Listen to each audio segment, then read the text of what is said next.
back in the count. The swing arm now coming back as our countdown continues.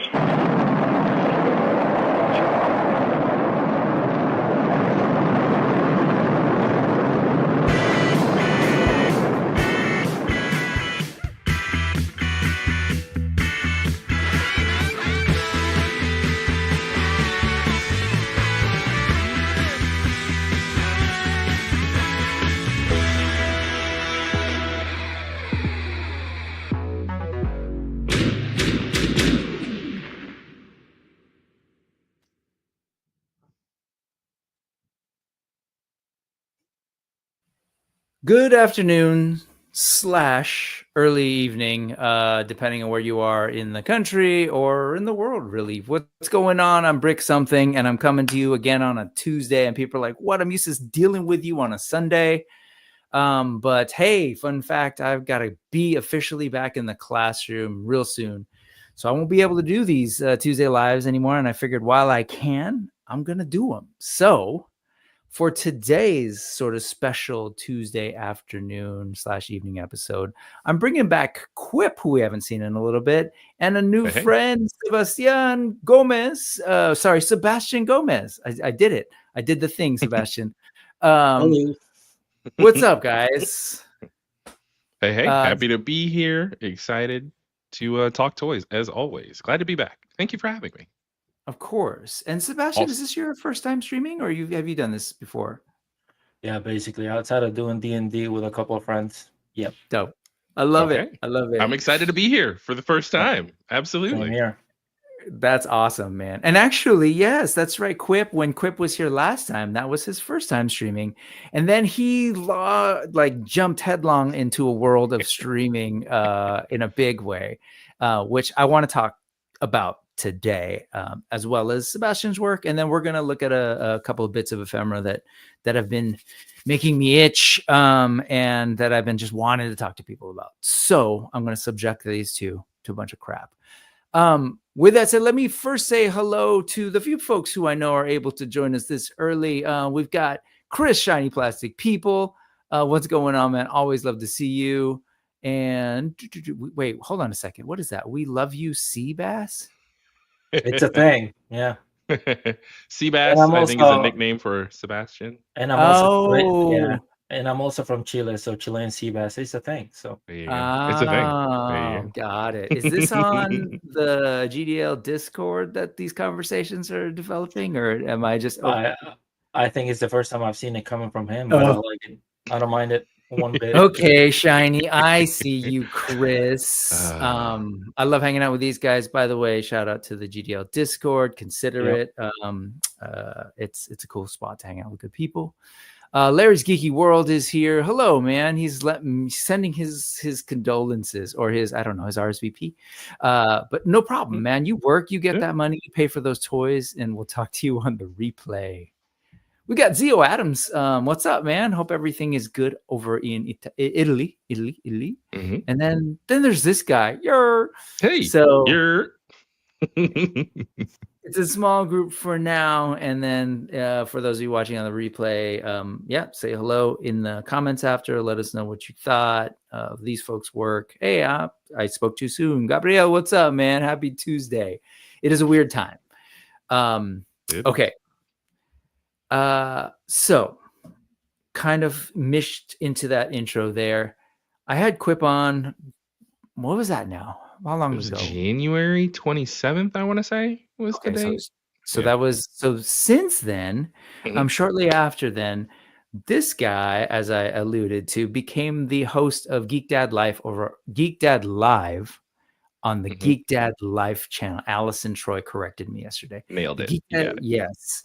And so, which is awesome, because I know you and I have been sort of long-term viewers, hanging out in the chats. That's how we kind of got to know each other. And then can you tell us a little bit about how that all went down and how you ended up, I know you told it on the GDL, but share. Yeah. Said to clear my throat. So yeah, so again, you were so gracious as to have me on to talk turtles, which is my thing, right? And went on there, and Shiny Plastic People. So Chris was one of the folks who like freaked out on the Discord and was like, "Oh my goodness, Quip is actually live, like he's streaming." And so then people were sending it out. Everybody was hopping on. Thankfully, I guess Jay caught wind of it because people were freaking out. He was like, "I got like 6 texts and all sorts of messages like Quip's on." So that's again humbling to be, you know, such a welcomed member of the GDL Discord family community, right? Yeah. And then so Jay saw me on there, and we, of course, your show is kind of like the pre-show to, you know, like. Right. Needless Ephemera we saw most of the time on Sundays is kind of like the full house to GDL's Family Matters, right? Okay. Where it's the pre-show. It's like, this is okay. TGIS, thank goodness it's Sunday, and you watch a little bit of Brick, and then you watch a little bit of GDL. Maybe you catch some After Dark, you know, whatever. Yeah. But then when he went on there, and I know we switched over, he had just made the comment, "Hey, yeah, you know, he did a pretty good job. We should try and have him on here sometime." And then you actually encouraged me. You're like, "Look, Jay said this, so hold him to it. Hit him reach up. out." Yeah. So I just reached out and said, "Hey, you know, anytime you want to have me on, cool." And then he did. So then we kind of coordinated when to come on. Went on. Your vibe attracts your tribe. You know, we just kind of gelled, had some chemistry. And so he'd invite me back. He kept sharing the link. And actually, one of the funny things that I think was also a part of him bringing me on as the co-host too was to kind of lighten the load a bit. Because before that first stream, you know, one of the things you said, you're like, this was a good exercise, but I like to prepare. I'm a little more relaxed now since I've been doing it more regularly. Again, it's been like 7 months, but that first stream, it was a little bit of, you know, what you did even to Sebastian, where you're like, do we hop on 30 minutes early just to make sure everything's good? Yep. 15 minutes should do it. But then even the week leading up to it, I was like, okay, so we're going to talk about this for this long, this for this long, this for this long. And I'm running like, like minute marks, because I'm thinking there's a lot of cool stuff out there. Yeah. But I wanted to make sure that we could focus on certain topics, right? Yeah. And so I was like, okay, is there anything you absolutely want to talk about? Because we've already got like 2.5 hours worth of stuff. And I'm a yapper. I'm a certified yapper. Like if I don't have that outline. In fact, let me time out you and put you pause for a second. This guy. What you also have to hear is that there's a document that he creates with like all of this is written out with links and everything. And so I'm just like, and I do that too, and I appreciate that. If you don't believe me, like I'll show that later. But it ends up being the one that I share with the folks after, which I'll remind folks in a little bit that underneath in that little banner that's popping up right now, and over on let's see if I get this right. How does this whole thing work again? There it is. And over by Sebastian, over by his chin, Sebastian, sorry. The that QR code that'll pop up every now and then will take people to the links that I use. That said, this guy is like, oh, you know, just preparing to be a guest, came with like a list, which is awesome. I've never seen a guest be like, okay, this is what I'm going to talk about, and this is the timing, and what do you think? And so, to your point, I think is where you're going. Jay is probably like now benefiting from somebody who's like helping him really figure out the show. And when I say helping him figure it out, I mean to the T. Is that where you were going? Yeah, exactly. That's where I was going. So just like I prepared the document for you, first time I showed up on Geek Dad Live, I had similar document, shared it with him and everything. And he was like, if you keep doing this, I'm going to hire you. He was like, whoa. And so he would invite me back. I'd try and prepare it midweek. And he'd even text, and I think he's commented on GDL. He's like, Quip starts thinking about the show way before I do. like Jay is very much okay, let's wait till Saturday, maybe even Sunday morning to see if there's anything that broke early Sunday or late Saturday, and then he picks the topic, which is good because it's pertinent. You know, going on a Sunday, you kind of get the opportunity to kind of start the week off that way. Fresh catch, like fresh Chilean sea bass. What's up, the Loft? Exactly. Hey, the Loft. That's my brother, by the way. Nice. Oh, cool. Okay, nice. So after being on there, him making it, I think we made it official close to war. It was either the first show of March or the last show of February. So it was like 4 or 5 weeks there where people were like, just make Quip the host. And were you he on like officially did. weekly? I forget. Was it like pretty much weekly at It that was point? it was weekly, after- like Okay, I see. from I think first show was like early February, and then I was just there Gotcha. consistently. And then even I want to say early April, he had just gave me the keys, which was kind of weird to me. Of okay, how do I do the music, how to do the opening card and everything. So we kind of did like a dry run where he walked me through a lot of the stuff. Yeah. But there were 2 shows in April where it was me. Of course, I brought on Gary, That's right. who's That's right. awesome. Yep. Love working with Gary too. And Oh, you that were was on. you? I'm sorry, Sebastian. What was that? You brought Gary? Yeah, I brought. Well, no.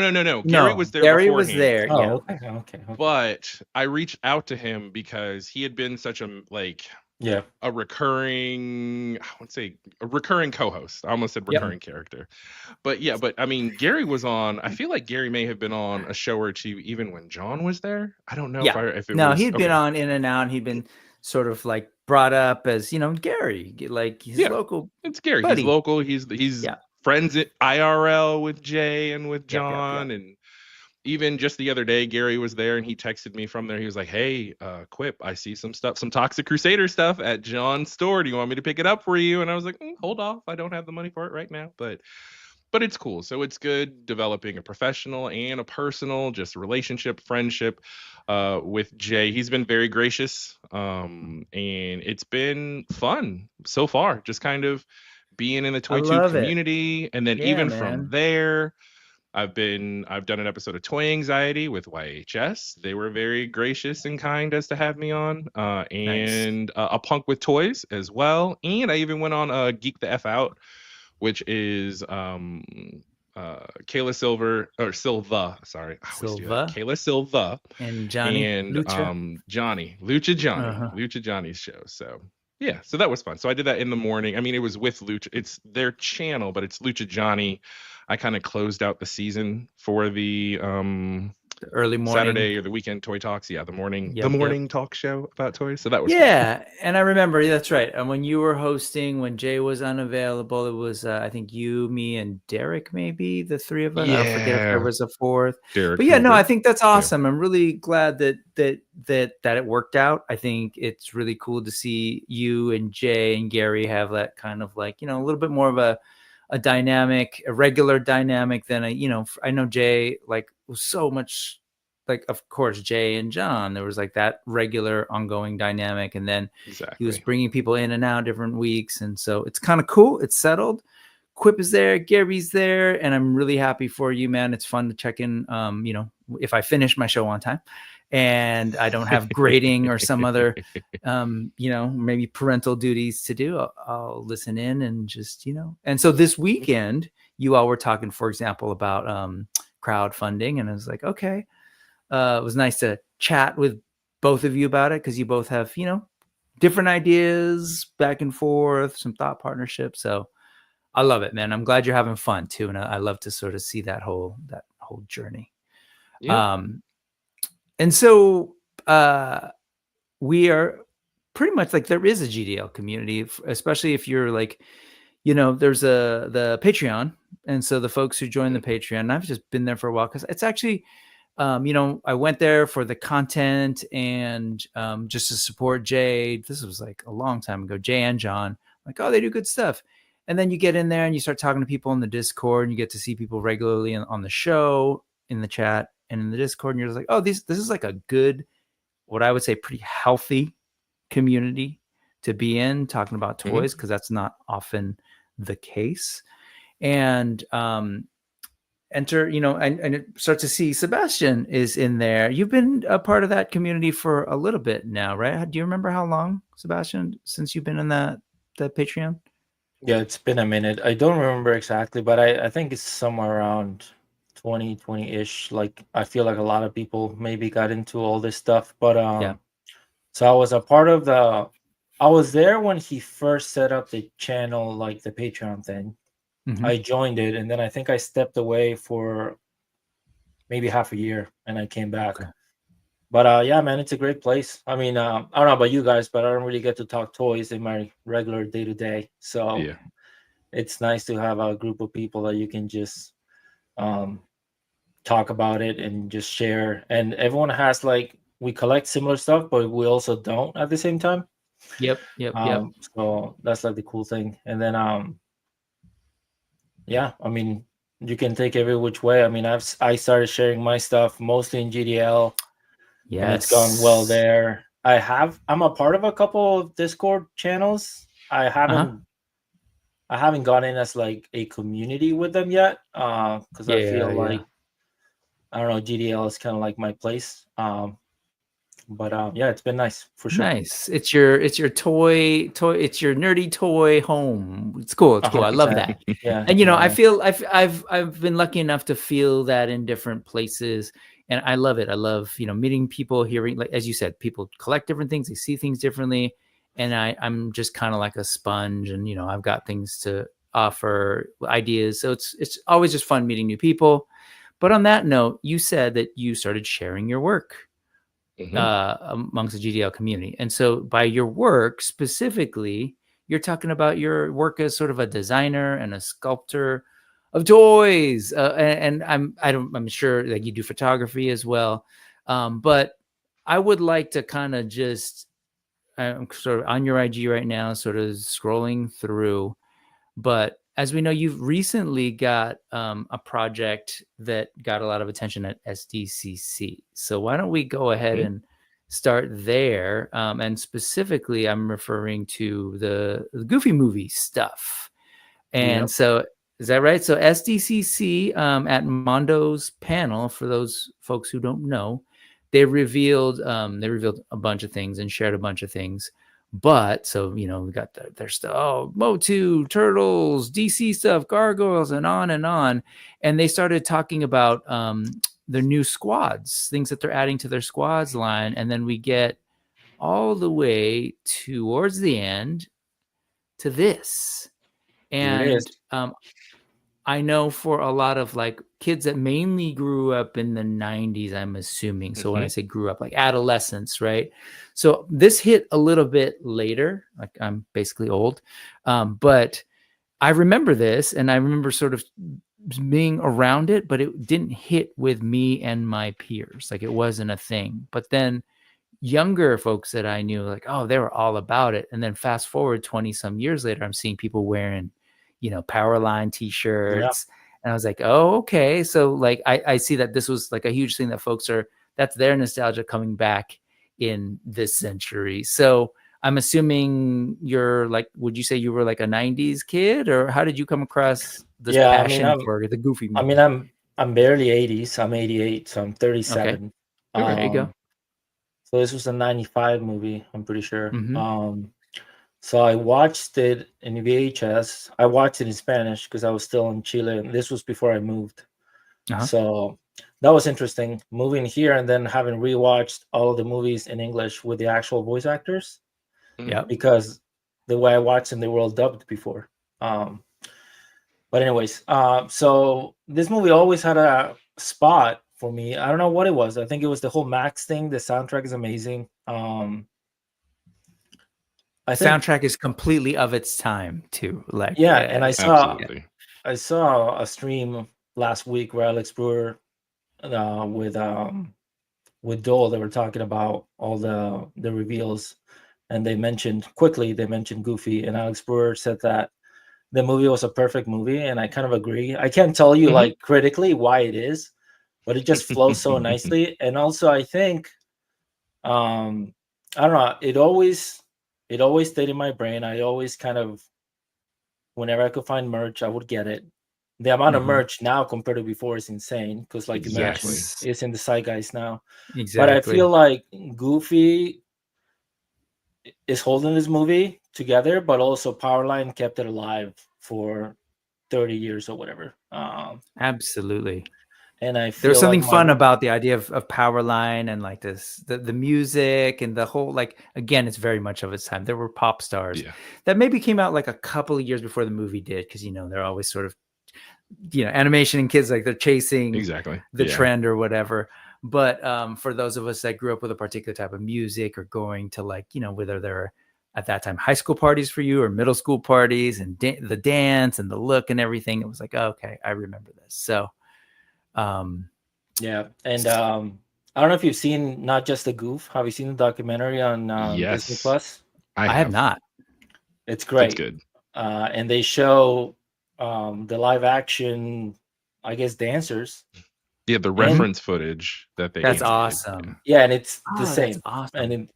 And you can tell, I mean, nothing against, well, I guess animators use reference anyways. They just recorded themselves. It just happened that this was dancers and singers.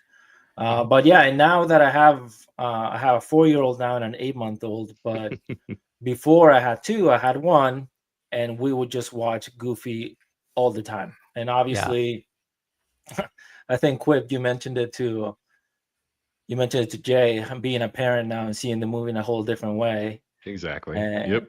And I think I'm in the middle of you guys. I think I empathize with both, but Goofy definitely should get a little bit more love on this one, especially after. I mean, the principal straight up said that he'll end up in the electric chair, which I still haven't had to explain to my 4-year-old. Yeah, because that's a whole thing. Absolutely. But, yeah. Yeah, that was a little drastic. I mean, have you ever said that to a parent, Brick, as a teacher, as an educator? I have not once. I don't imagine you would. And if I had, for whatever reason, I wouldn't be admitting it on YouTube. But so, like, clearly there's this thing that resonated. And let's be real clear. Let's go back to some history, Sebastian. Was Mondo, did they have plans to do a Goofy thing? And then they were just like, well, this guy's designed this stuff that we've seen, or how did that all work? So let's rewind a little bit. Yeah. Can you tell us how that happened? And then I would love to know how this stuff originated for you, like the idea of sculpting this movie that you love.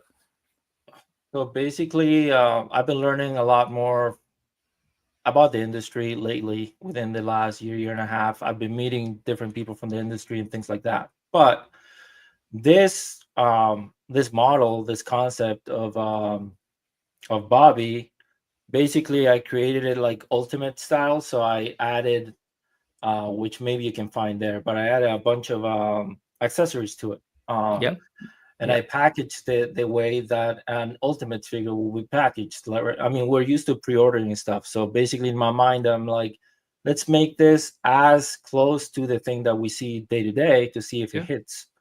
To be clear, when you say ultimates, you're referencing Super 7 ultimates. Is that right? Yes. Yeah, because I mean, Super 7 obviously still relevant, but at the time that I made this, like the ultimates were hitting, like, you know what I mean? We were all getting a lot of them. Also, I'd be remiss to not mention this was it was a little bit later, but Alex Brewer shared his RGB figures in October of, what was it, 2023 maybe? I think so. I think it's 2023 sounds about right. And you saw the impact that had to push things forward with RGB? Basically, and I'm no Alex Brewer, so I wasn't trying to do that. But if you notice the render style, especially that turnaround of the characters, I used the same background color that he used for the RGB, and I set it up. Basically, the character sheet where you have like the different profiles, I set it up the same way that he set up his RGB shots. So I was trying to just kind of see what I could do. And then I shared this model on a Tuesday morning. Like, I had just gotten to work and I shared it, and it started doing pretty well. And then in lunchtime, because this was a brand new profile, I made the profile with this post. So I had no followers. I had 0 followers when I made this. And people started picking it up and they started sharing it. And somebody shared it. I don't remember their name, but I talk to them all the time. But somebody shared it with Toy Shiz, and Toy Shiz actually shared it, and that made it, go pretty far. So I grabbed it and I shared it with a couple of people that I knew from companies. One of them was Peter, and I'm like, hey, Peter's told this story before, but basically, I made this. I love this movie. If you guys are ever interested in doing something like this, um, maybe just take a look at it or whatever. And then he wrote back saying, did you send it to Alex and Hector? And I was like, no, I hadn't, but I will.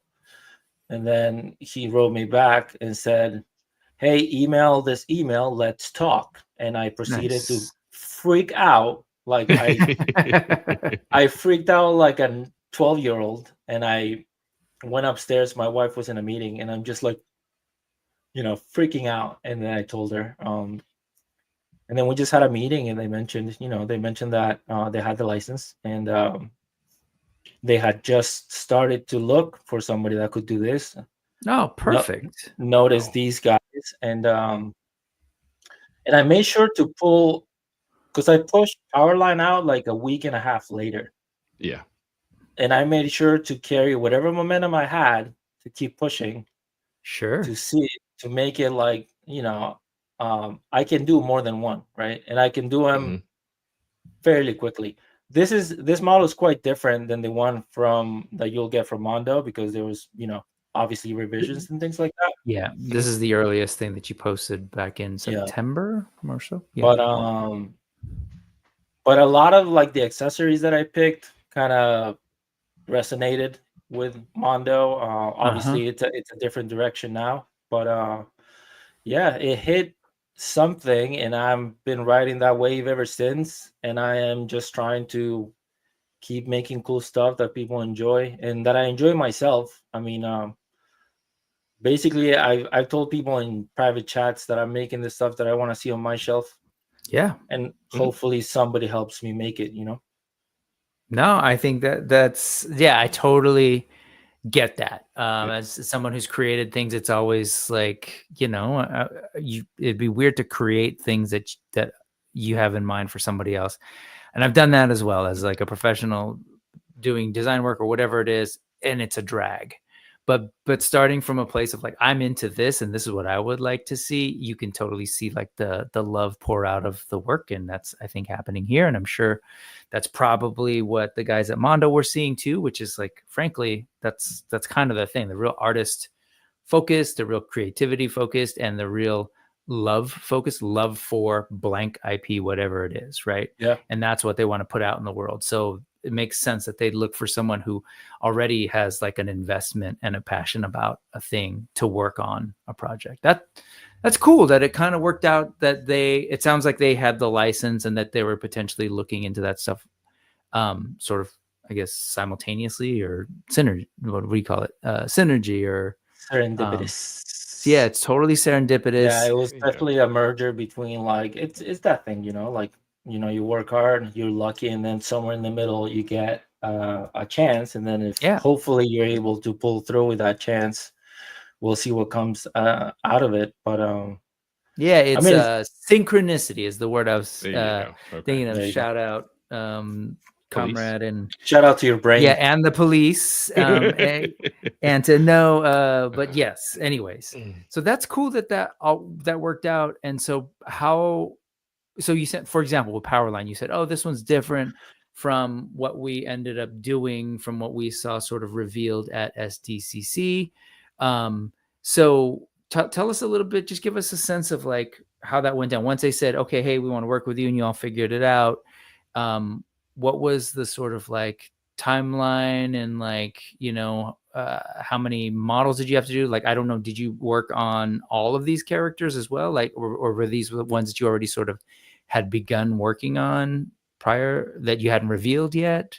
So it was a couple of months. It was a couple of months of work, and we a lot of the times during the toy talks, which I love, by the way, that Mondo puts up, where they show behind the scenes stuff and all that. A lot of times you see concepts created by some of the internal teams and things like that.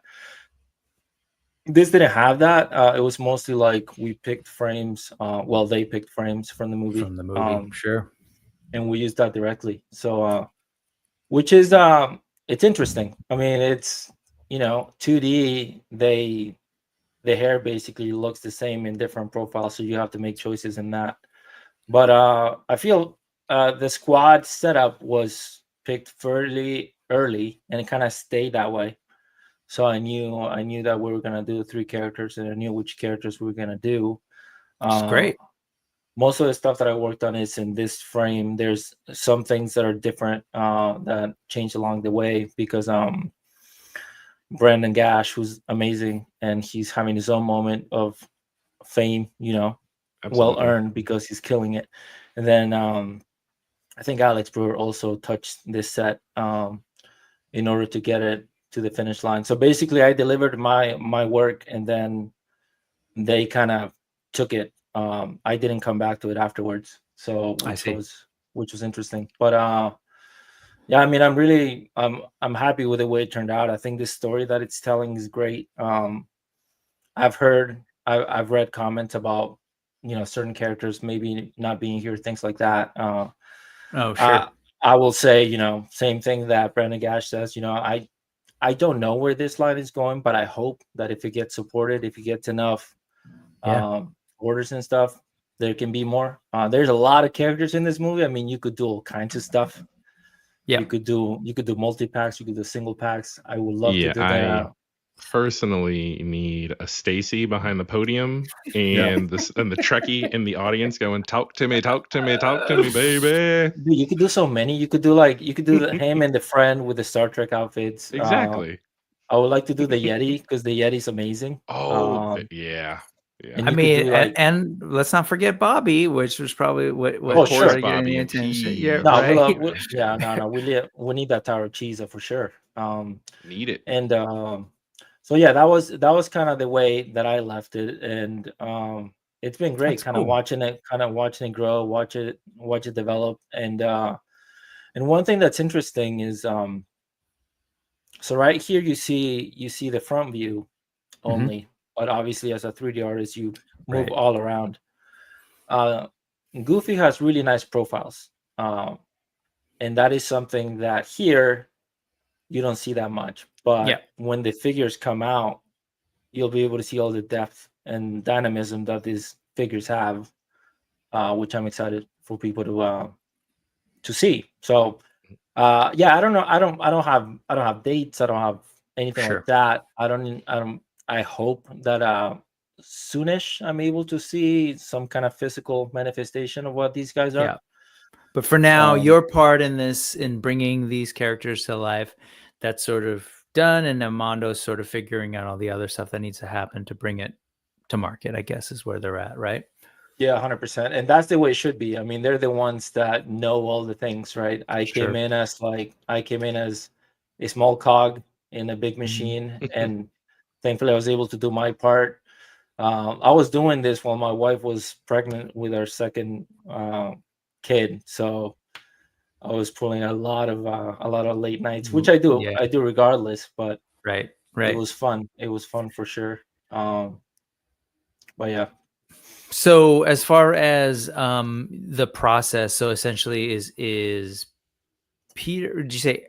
Peter's working as your sort of art director and sort of creative lead, help giving you the feedback on where to go, or Peter how does and that all work? Peter and Hector kind of work together. Gotcha. I think they would kind of take turns. I think Hector is like overall the lead. He's the art director basically. Okay. Yep. And it worked pretty well, dude. Like I would give them renders, and then they would do just little drawings of like fix this, fix that. Yep. So it's a pretty good way of working. And I mean, they have so many things running at the same time that they have to be projects. Good. They have to be good at giving feedback, concise feedback, and the contractor or the sculptor hopefully has to be able to manifest that, And I think the thing that I wanted to do mostly is try and nail the feedback, because I didn't want to be the guy that just like they gave you a note and then you didn't nail that note and then they had to give you the note again. Go back again, sure.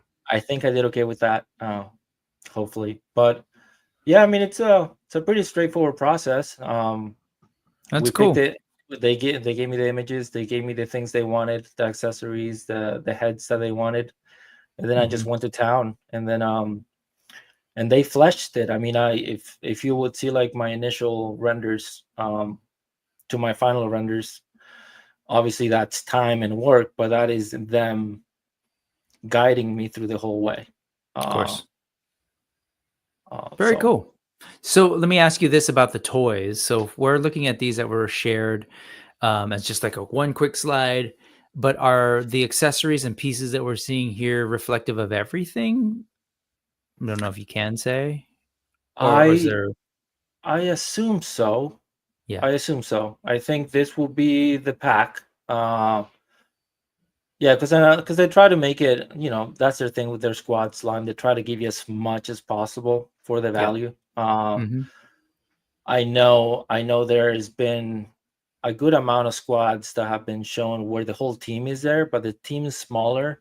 I don't think you could do a squads of the Goofy movie and put everyone in it. Right. I mean, even when they told me that we were doing 3 characters, I went, "Oh, okay, we're doing 3 characters, cool." It was a lot. But yeah, this is gonna be great. I mean, you have every Powerline face that you could need. I mean, obviously there's plenty more, but you have kind of casual Max, you have the cool Max, which is the one that I love from the standout scene. And then you have Goofy being Goofy, and you have the dad soup and all that stuff. And those are kind of action poses. Those are the dancing faces with the arms. So you could do that setup as well. But as far as I know, this will be the set. But this squads, I will say, as a fellow huge fan of a Goofy movie, and I think we've even talked in the Discords about how it's really cool to see how much love it is getting this go around. Because for the longest time, it seemed like, okay, every once in a while you might talk to 1 or 2 people here that, like, you say a Goofy movie, and they're kind of like, what? All right, whatever. But like, it's huge now, especially it being like 30th anniversary year. So when you talk about like your timing as far as, and I'm just thinking how cool your story is too, of you again sculpted something out of fun that you just thought you wanted to do out of your fandom, what you loved, and then here toys are being made. Like, what other time? Like, what a time to be a collector, what a time to be an artist where you are able to accomplish something like that. But this particular set too, as far as running, like telling the story of the whole movie, it captures a lot of it, right? You've got the opening sequence with the backpack and Max with the glasses, of the standout, even, after the concert and everything, right? And then you've got he's on the road trip. I love the Lester's Possum Park heads. And hats. It's just fun. There you go. See, Lester's Possum Park. Perfect shirt. And then you've got the Hi Dad soup. He's holding it. Where it's like, does it have teeth mark in it to where it'll actually like match up? I don't know, but it's just a fun scene. Then you've got the map that's been redrawn, and then he's got his little fishing setup. And then of course Powerline. So as far as telling the whole story, you, Alex, and Brandon all did a really good job as far as, okay, these being the squads, if there aren't any other characters, I mean, you've captured the movie here. But we're not going to complain if there are more characters. We welcome the concept of more characters, but you all nailed it with this setup and these accessories. Yeah, and you both said it already. Like the reality is they throw this out there. It could be a standalone complete set, but depending on how it goes, and what the reception is, they could revisit, because as you said, there's a lot more to do. And there's some ideas in the chat too, but before that, let me go and say hello to some of the folks who popped in after I was able to greet everybody. What's going on, Andrew Gady's Toys? We've got this guy. What's up, Wholesome Warlock? Always good to see you. We've got Nolan as well. E. McNeil is here with a question. Evening, folks. I mean, depending where you're at. Actually, now here. No, not on the West Coast. Not quite yet, I guess. I guess for me it is. Yeah. Let's see. So here, throwing this out there. Also, Roxanne was a diva. Oh no. Let's see. Roxanne. Roxanne. Rick was saying, I did not see this reveal. Makes me wonder how much I missed. And yeah, you know what? It is kind of interesting with all of the SDCC coverage.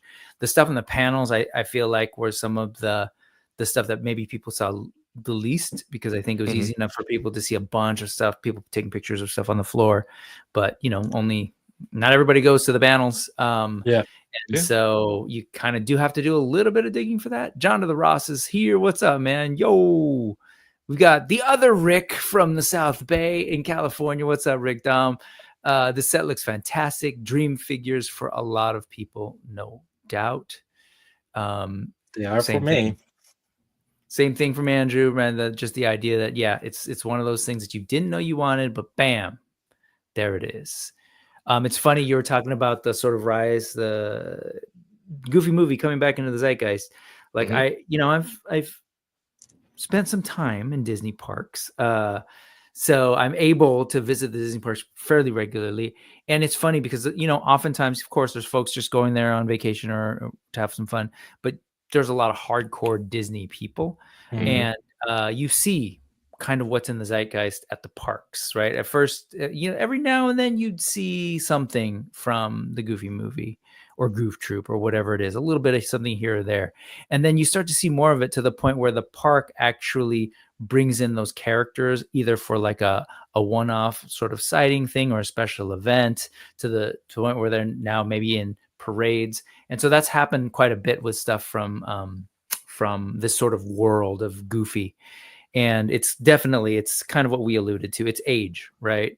So at that sort of inflection point when those folks who loved it as a kid, sort of like, you know, money, time, energy, etc., are starting to go back and relive their childhood and spend money on it. That's when you'll see Disney going, like, okay, cool, we'll bring out that stuff. There's a reason why we're getting a Stitch live action movie again, and you know, like certain things are kind of moving. Well, oh, please don't make a live action Goofy movie, please. Well, ooh, that I will tell you right now, I don't think that will ever happen.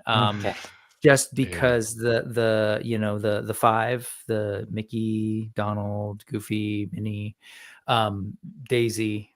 Oh, and sorry, Pluto.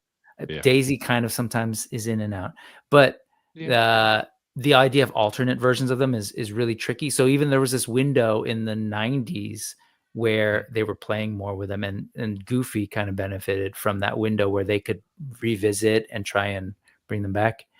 And so if you look at like a lot of the Mickey and Minnie stuff now, they're really trying to do this sort of evergreen, like nostalgic one. So even like the newer stuff from those shorts, the Ren and Stimpy style, I'm forgetting the name of the animators. But that's got a very retro vibe to it too. So I don't think they'll ever do live action, all that to say. Now, but they are doing an Oswald the Lucky Rabbit live action, which is going to be interesting. It's got the actress, her name escapes me right now, who plays Agatha Harkness. It was Agatha all along. I forget the actress. Catherine Hahn. Catherine Hahn. There you go. So I believe she's going to be in the movie. And I just recently saw some stuff where people were at either Disneyland or World where they like saw her and, oh my goodness, they're filming Oswald the Lucky Rabbit. So it's going to be live action. I don't know if it's going to be a Roger Rabbit type vibes where the rabbit will still be animated, but is it going to be 2D or is it going to be 3D? I don't know. But that's a live action thing with a classic character that I think part of that is classic character, right? Deep cut. Yeah. Then it's been done well before. I mean, Space Jam is a live action cartoon movie. Hey, but it's Space Jam. But it's done differently, right? And Michael Jordan can act. That's true. All of those things that you've just said are true. I didn't hate the new one with LeBron James. I didn't hate it either, but not the Space old Jam, one, the old one is just it's a special place in my heart.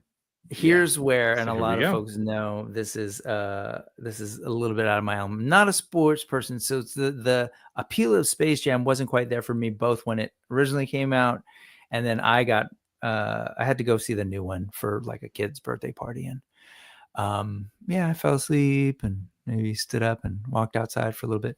But that said, this is some stuff that you're doing, and so talk to me about like this new set of concepts that you're throwing out into the world. So you did this thing with Bobby, and then later Powerline, and then you kind of moved on to a different property, Space Jam. Why Space Jam, and what's the story with these concepts?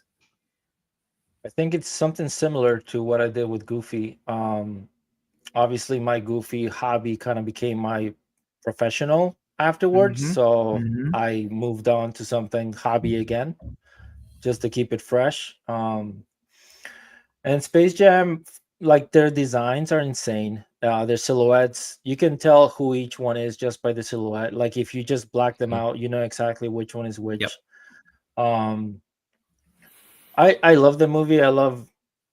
It's an hour. I think it's like an hour and 20, an hour and 25, and you get everything you need in that time. It probably could have been an hour, and you probably would have gotten what you need for that. But yeah, again, I just wanted these guys on my shelf. Not saying that it's gonna happen, but and also it's me talking to Miles, my son, right? Like he now believes that dad can make anything, any toy that he wants, basically. So that's awesome. So I told him, I'm like, we watch Space Jam together, and I'm like, well, let's make some Monstars, right? So I started with Blanco, who's the one that I like the most. With this guy, I went a little deeper. I did like alternate portraits because I had the time. But basically, it was a similar thing. This didn't hit quite like Bobby did, but I shared it with some people. At this point, I know a little bit more people within the industry. Maybe some art directors, people that have worked in different companies that make a lot of stuff that I buy. And I got good feedback actually on it.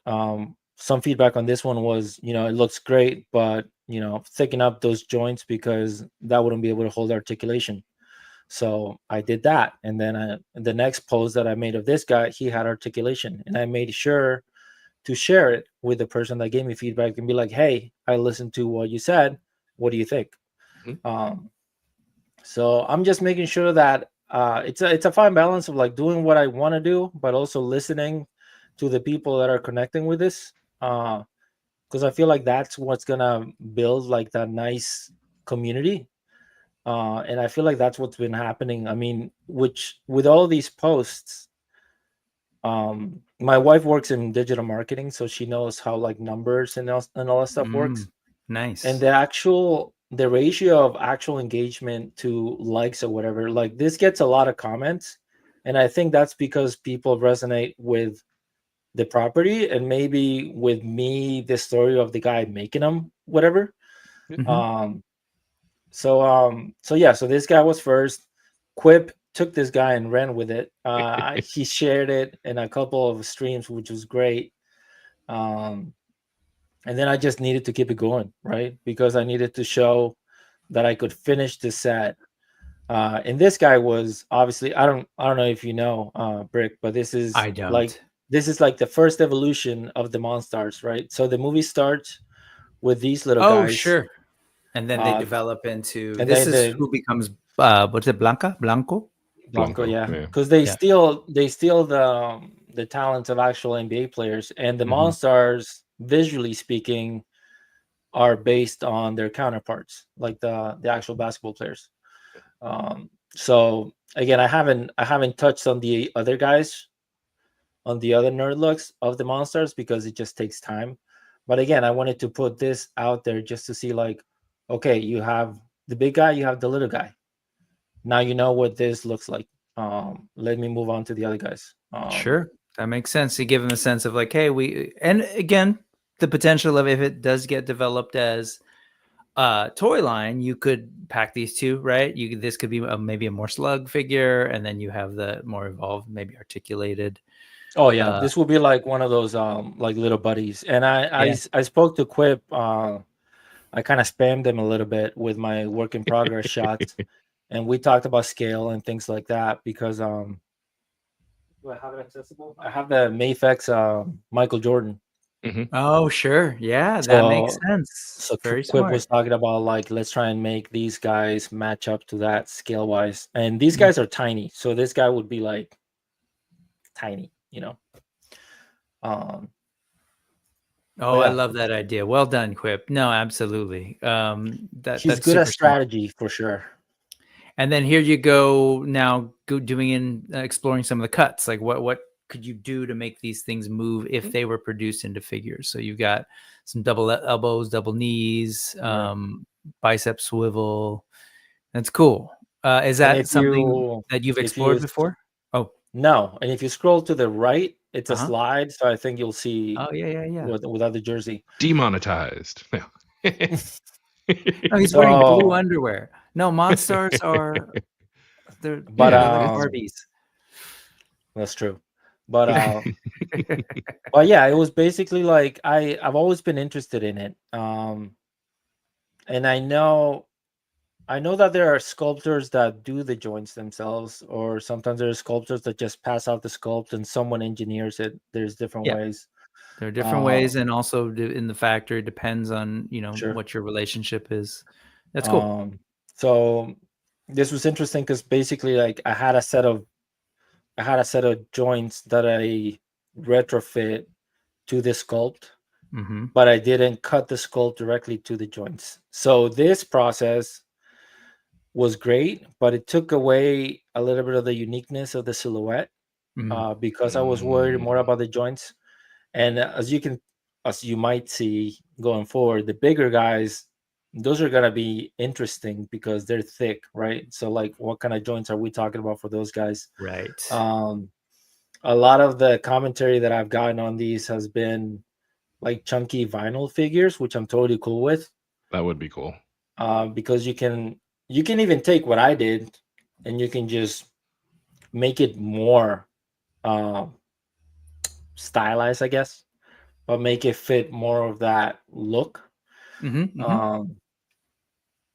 But yeah, this is a little bit showing a little bit of the scale. It's not perfect. I have a Space Jam book of the making of that they have an image where they're all next to one another. It's hard to find reference for this stuff. You find character sheets online sometimes, but a lot of it is kind of a guessing game. And this was just me being silly and doing clear renders because I wanted to. But yeah. That's cool. It's really cool. It's cool on multiple levels, but the work is good. Like, it looks great. But also just the idea of sort of translating, I guess, the medium of the films and everything, and trying to think about how would I actually do this as a toy. To hear you talk about, like, oh, what if we did joints or a vinyl figure? And then to hear, Quip's suggestion, which I think is a brilliant one, look at existing product. Because if this were to happen, the biggest challenge, of course, would be the likenesses of the athletes. Well, it's like, okay, what if we just forego that and just focus on the Monstars? I think that's pretty cool. And here's a big guy. Who's this big guy? Pound. Who is he? I'm curious. Who was the Charles Barkley? Yeah. So you can see it. I mean, once you hear it, you're like, yeah. I mean, a little bit. Yeah. It's exaggerated. It's Looney Tunes for sure. And this guy has a couple of scenes with Lola Bunny that are really funny. I don't know if you're allowed to make that in action figure form, but there's one where his pants fall off. Ah, beautiful. You see, there goes Quip. Yeah, with the Charles Barkley reference right there. That's actually a clip. It's a GIF from the movie where Charles Barkley is in a church because he can't play basketball. Like, so the Nerdlucks steal the NBA players' talent, and then you see different highlights of the NBA players just playing awfully. So this is Charles Barkley in a church praying to get his powers back, and I think he says something like, I won't date Madonna or something like that. Yeah, something like that. Well, he plays with a bunch of, I think, like 14-year-old girls, and they they have their way with him, and he's so bad that they call him out for being a fake. Like, they don't believe that he's Charles Barkley. They're like, you're not Charles Barkley, and he gets all depressed because he's he's like sad Charlie Brown walking. Yeah.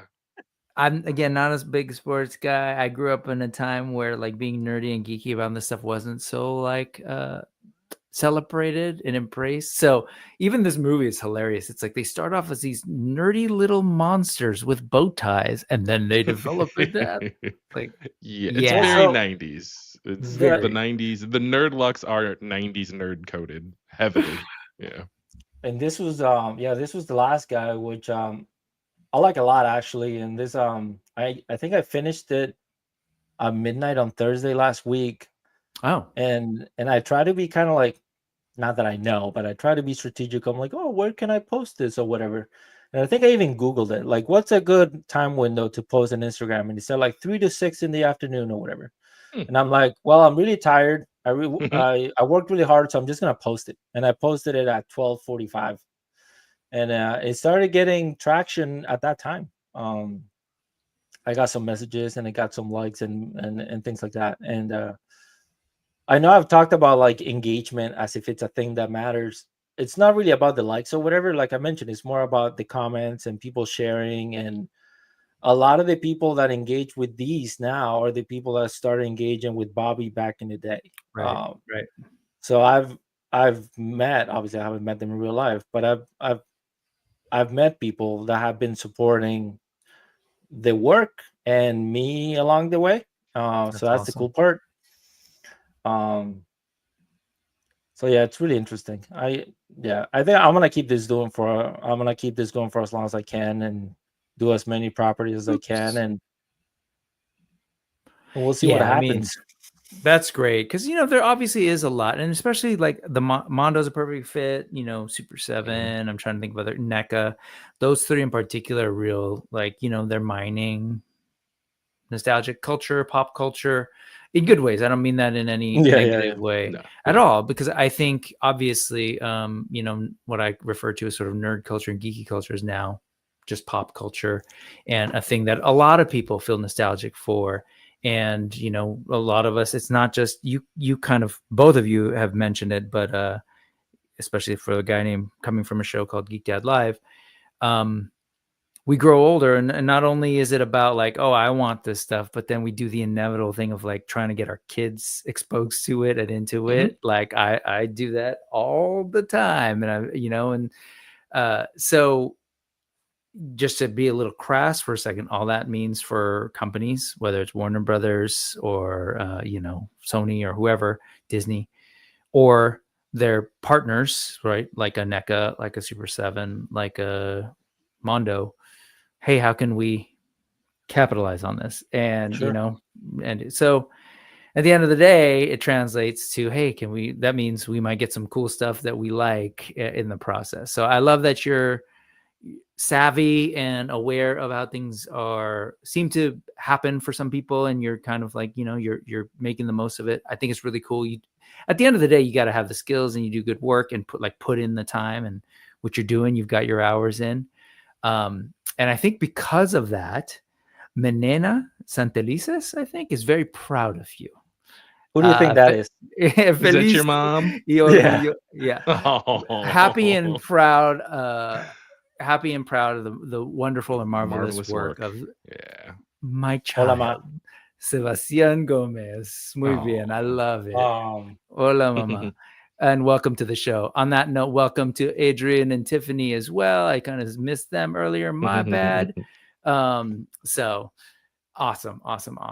Am I missing anybody? Dude, you were talking about kind of not pushing, but finessing what you like onto your children. Basically, I have a 4-year-old that gets to look at my shelf all the time, and there's Thundercats, Silverhawks, Turtles, all kinds of stuff. He doesn't get to watch the shows, not yet, but I let him watch the intros because the intros are amazing. Yeah. So he knows all the intros, and he goes to play with friends, and he's like, all right, let's play Thundercats. None of these kids know what he's talking about.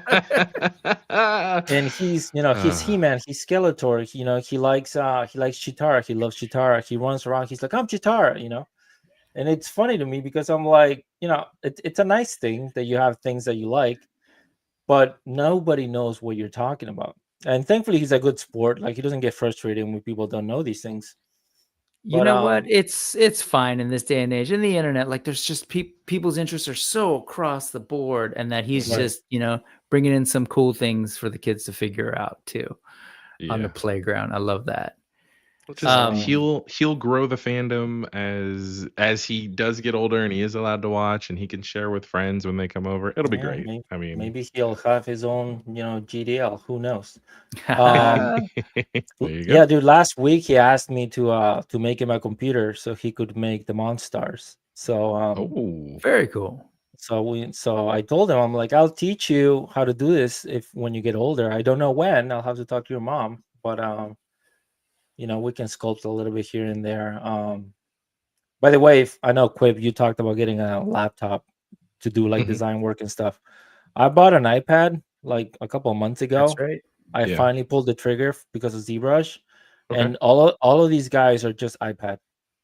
Okay, it's funny that you say that. See, and this is where it's beautiful, dude. Like I can sit down in the room while my baby sleeps, wife sleeps, and I can just sit there and work like the same way that I did on my desktop with my camera and everything, without needing to get the special mouse pad and pen and everything. Like you just get do you use an Apple Pencil to? Yeah. And I bought I bought a certified pre-owned whatever iPad Pro, so it was still spendy, but it wasn't the crazy one. And I just bought I bought this stuff that makes it feel like paper, because drawing on glass is weird. It feels weird. Okay. But anyways, that's a little bit of the process. But yeah, straight up just iPad. It's never crashed on me once. These are fairly dense models. It's a beautiful thing, dude. That's great. It's funny. My iPad Pro just died, and I got it right around the time my first son was born, and it totally. I remember like same thing, but more for like Procreate and drawing and sketching, and it's true because it's pretty.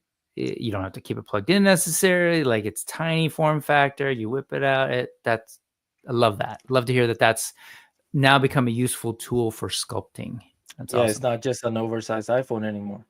There you go. Yeah. So you sealed it. I'm gonna get an iPad. So Done. I'm selling off a couple figures to make I just enabled you. Yeah. But here's the thing, Quip. For the iPad, you have to take it out of the box. Minted box collector. But I do get a protective case for it. Yes. I was thinking about this the other day too. It's funny where I was like, so I keep the figures in a box, but that's not enough because I will buy protective cases for them. So like I'm collecting the Toxic Crusaders. I did not catch that part. Okay. I just bought boxes for boxes, but you know what? I appreciate it. It makes me happy. So. And it's going to take care of those boxes, and they're going to be in minty, beautiful condition. So there's a function to it. I compare it to, and we talked about this a little bit on GDL After Dark, where part like the packaging being a part of the toy experience, and there's a lot of people, just like a lot of work goes into the artistry of sculpting and the articulation and the paint. The art for the boxes as well, and on the back of the art. So it's kind of like sitting through the credits and appreciating all the hard work that not just the actors who are at the top of the end scroll. Of course, you're sitting there and you're appreciating all the visual effects artists, right, and all the hard work that they put into it. And that's an appreciation 100%. That I've developed. Just being in the GDL family of, artists like Sebastian, you've got Ian J, and you've got Kenton, and then Ryan Dole, of course, who all work on all these movies. And it's like, I never really have taken a step back to be like, oh, like there's so many people that are involved with the project that, just kind of showing my respect for what it is that they are doing and what they're doing to entertain us, put it on the big screen, or creating boxes and packaging for these beautiful figures. So that's my way of appreciating the artists. That's as a graphic designer back in the day, and I appreciate you because that packaging, like there's somebody that was somebody's work and they really spend a lot of time. Sorry, you were saying, Sebastian? No, I mean I was gonna segue right off of the packaging, but I also want to mention just how lucky being like a first timer toy sculptor working with people like Mondo, right? Because they're like they're the gold standard in many ways, but they're especially the gold standard when it comes to putting people on the map and just basically championing their artist, and my story was shared by Peter especially for a while now. He started technically speaking about me in New York Comic Con last year. He wasn't really very cool. He wasn't speaking about me because he couldn't say who it was. Say but your name. I remembered I was watching because their panel they streamed their panel for Comic Con New York for some reason, and he started telling the story, like my story, without mentioning me. But it was a surprise to me. I didn't know that was going to happen. And again, I freaked out like a 12-year-old girl or boy, whatever. Everybody freaks out at 12. And I showed it to my wife. So even that's been great. Like that doesn't happen often. And also to talk about the packaging, some of these people that have reached out, an artist reached out that lives, he's from the Netherlands and he lives in Israel now. And he does packaging work. Like basically, he reached out to tell me how much he enjoyed these models. So obviously, I said thank you so much, and I went into his profile, and he's got sketches of like mashups that he does with properties from like the 90s or whatever. And then he also does packaging, like concept packaging. Okay. So I hit him up and I told him like, hey, dude, my next step for this set was gonna be to create packaging and make it look because. I don't know if you remember, Quip, but in the Discord, an artist was shared that makes pretty much real-looking toys that are branded. Yeah. And people get confused because they don't know if it's actually real, and they actually get a little peeved because they're not. What is it? The glowing ghost? Yep. Yeah. So he does great work. I love his stuff. No, and I sent him a message. I'm like, dude, inspiring stuff. Like, this is great. Yeah. And he's like, oh, thanks so much. So this person reached out, and he's like, hey, I will be happy to do that with you if you let me. So they're working on concept for, I basically told them like, 90s inspired packaging, look at the action figures from back in the day. Yeah. Very cool. And as far as I know, he's working on stuff like that. So I told him like, just give me whenever, we figure out what the look is, I'll take your 2D work. I'll make the boxes and stuff, the blister packs or whatever. And then we'll make turnaround renders. So hopefully when we get there, well, I'll share it and I'll put the spotlight on them, and then little by little, just collaborating with different people, stuff like that. And I agree, packaging is huge, man. Like I used to collect. I don't have many Marvel Legends, but I had the full run of not the full run, but a lot of them of the Retro Spidey. Yeah. I ended up opening them because Miles was like 2.5 at the time, and he would hit me up every week. Dad, can we open these? Dad, can we open these? Until eventually I opened them, and then he played with them for like a week and a half and was done. And I was like, ugh. Yep, I've done it. Yeah, so it's I just part of have being as a dad. well. I have as well. Here, let's quickly take a look at these comments, and let's take a look at some ephemera. So let's absolutely. Let's see. There's a couple of different things. Missed a bunch. First off, Andrew's like, "Hey guys, for real, let's talk about Roxanne." So keep like, that in mind. Yeah, I mean, he's got a beautiful channel dedicated to all the women toys that we never got. So let's not repeat the mistakes of the past. And he wants to see Tailspin. I will tell you, yeah, for sure. I feel like that whole like era of the Disney afternoon stuff has seen some revival, but like Tailspin really was big to the point where it had some representation at whatchamacallit at Toontown. So for a little bit, but they just kind of they didn't quite work. Chris is offering a different take. Tailspin just doesn't seem to have that larger cultural hook, but I like the tease of it in the latest DuckTales series. Again, I will say that it's there. It's there. It's in the parks actually. So let's look through some of the other stuff, folks. Tuvaz, the Vaz Zone is saying good ones. Roger Rabbit and Space Jam. Yep, good stuff. Zio loves your Blanco design. They're all good, but he's his favorite. Blanco is a good one. Mine too. Yeah, Quip clearly agrees. Hey, what's up, I'm a fan Oz? of Blanco and Pound. Honestly, I'm a fan of all of them. I like that this one that's actually doing the turnaround right now. So he stole Larry Johnson's power. Larry Johnson, who's also famous for the character Grandmama. I don't know if y'all really remember where he would dress up like a grandma and play basketball in commercials. He was actually in an episode of Family Matters as Grandmama playing basketball with Steve and with Eddie. Yeah. It's good. Zio is probably right when you were mentioning it and remembers the legendary scene with Lola Bunny, making him want to see those movies a while. And that's a thing. This is how it happens. People start talking, they go back and reminisce, and they're like, where are the toys? He's thinking that Jada would crush these figures. Jada definitely is doing a good job with cartoon style figures for sure. Whether it's the Hanna-Barbera stuff or the mascots. Jada tackle stuff with this scale, right? Because I don't have we seen Jada do big stuff. Well, I guess Street Fighter has Street Fighter has big figures, and Cyberpunk has some big figures. Cyberpunks are a little bit larger than Street Fighter as a whole, but then they also have that. The biggest figure they've done so far will be that Atom Smasher that they showed at SDCC. Rick Dom does point out there's hope. June did say that he has a great relationship with WB based on their dealings for some of the Hanna-Barbera stuff. So could be awesome. Man, yeah, they could just keep going and developing, and just depends on capacity and all of those things. This is probably about your son playing some Thundercats in the yard, which is awesome.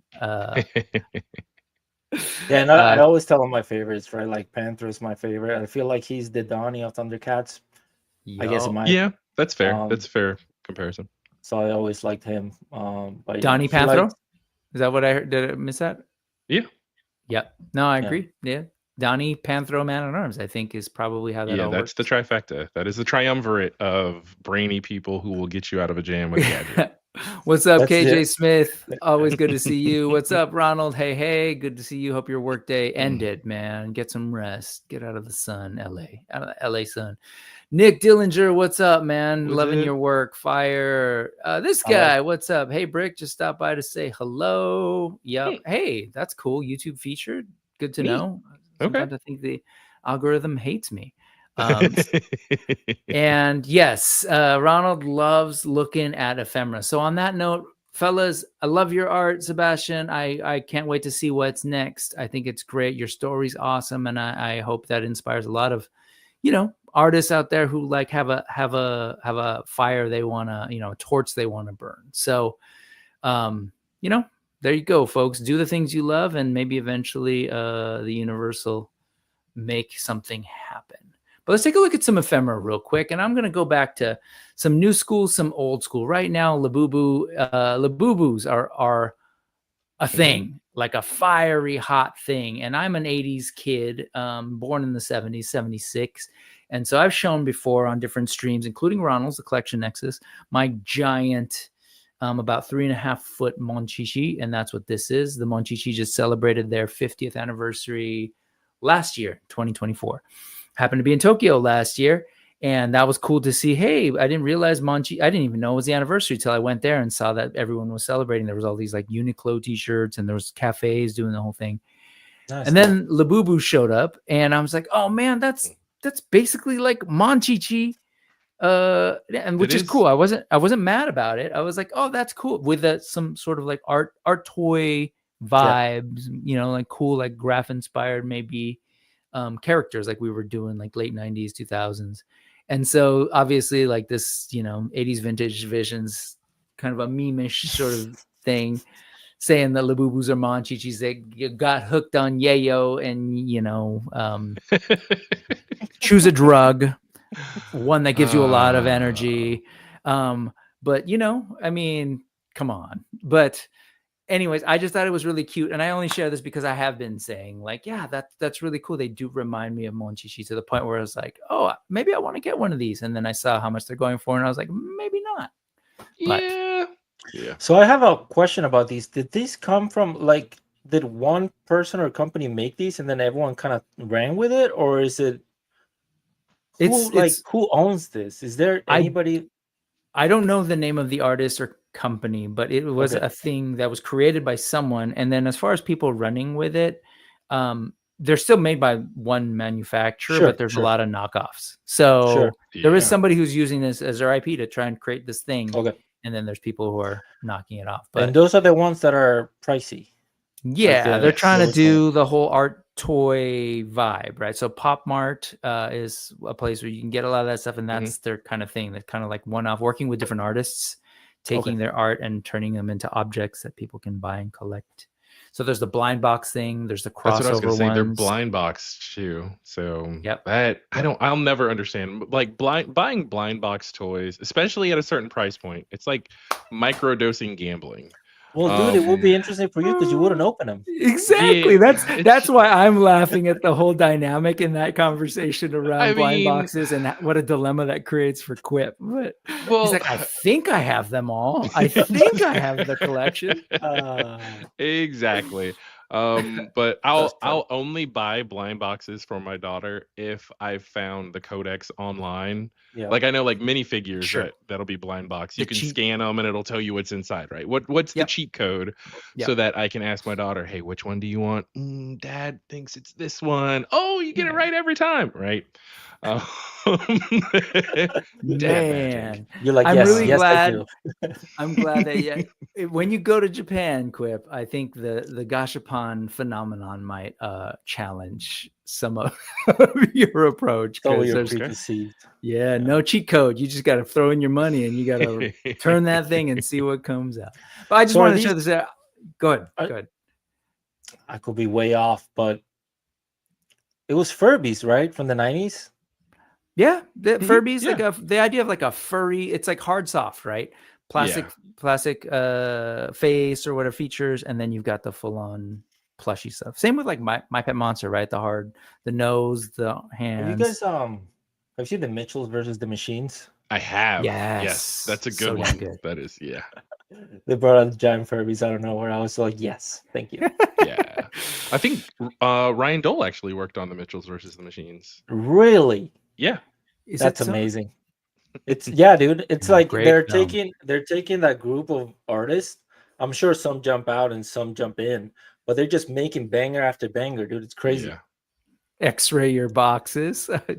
Or weigh I've heard weigh them with the scale. Yes. Yeah, I did that. I used to do that with the collectible minifigures for a while once they took the little bumps off, but I don't know. But yeah.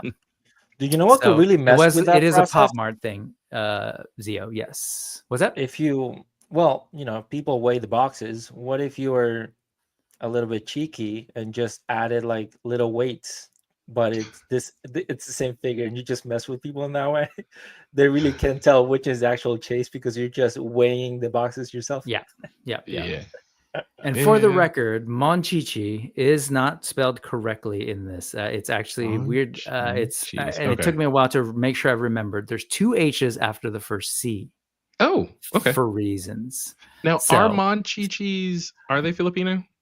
I don't know. They're from Japan. They're from Japan, and okay. They're the thing that took off and have continued basically, and they're now variants, like different, colored fur. That wasn't necessarily the case back then. The different hairstyles, but they're alive and well. In fact, in Japan, I was just there, Sebastian, in a couple weeks ago, and every store you'll see, we don't carry Labubus. We don't carry Labubus. We don't carry Labubus. And there's lots of Monchichi. Just because I'm sure they're inundated with people asking. Is that because they don't want to carry them, or because they're sold out?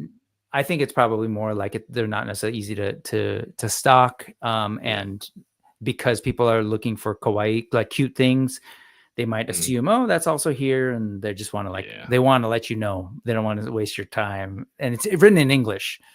We do not have Labubu. We don't care. So there's a connotation there. Yeah, there is. Here's something that is kind of like Monchichi and Labubu. Just like there you go.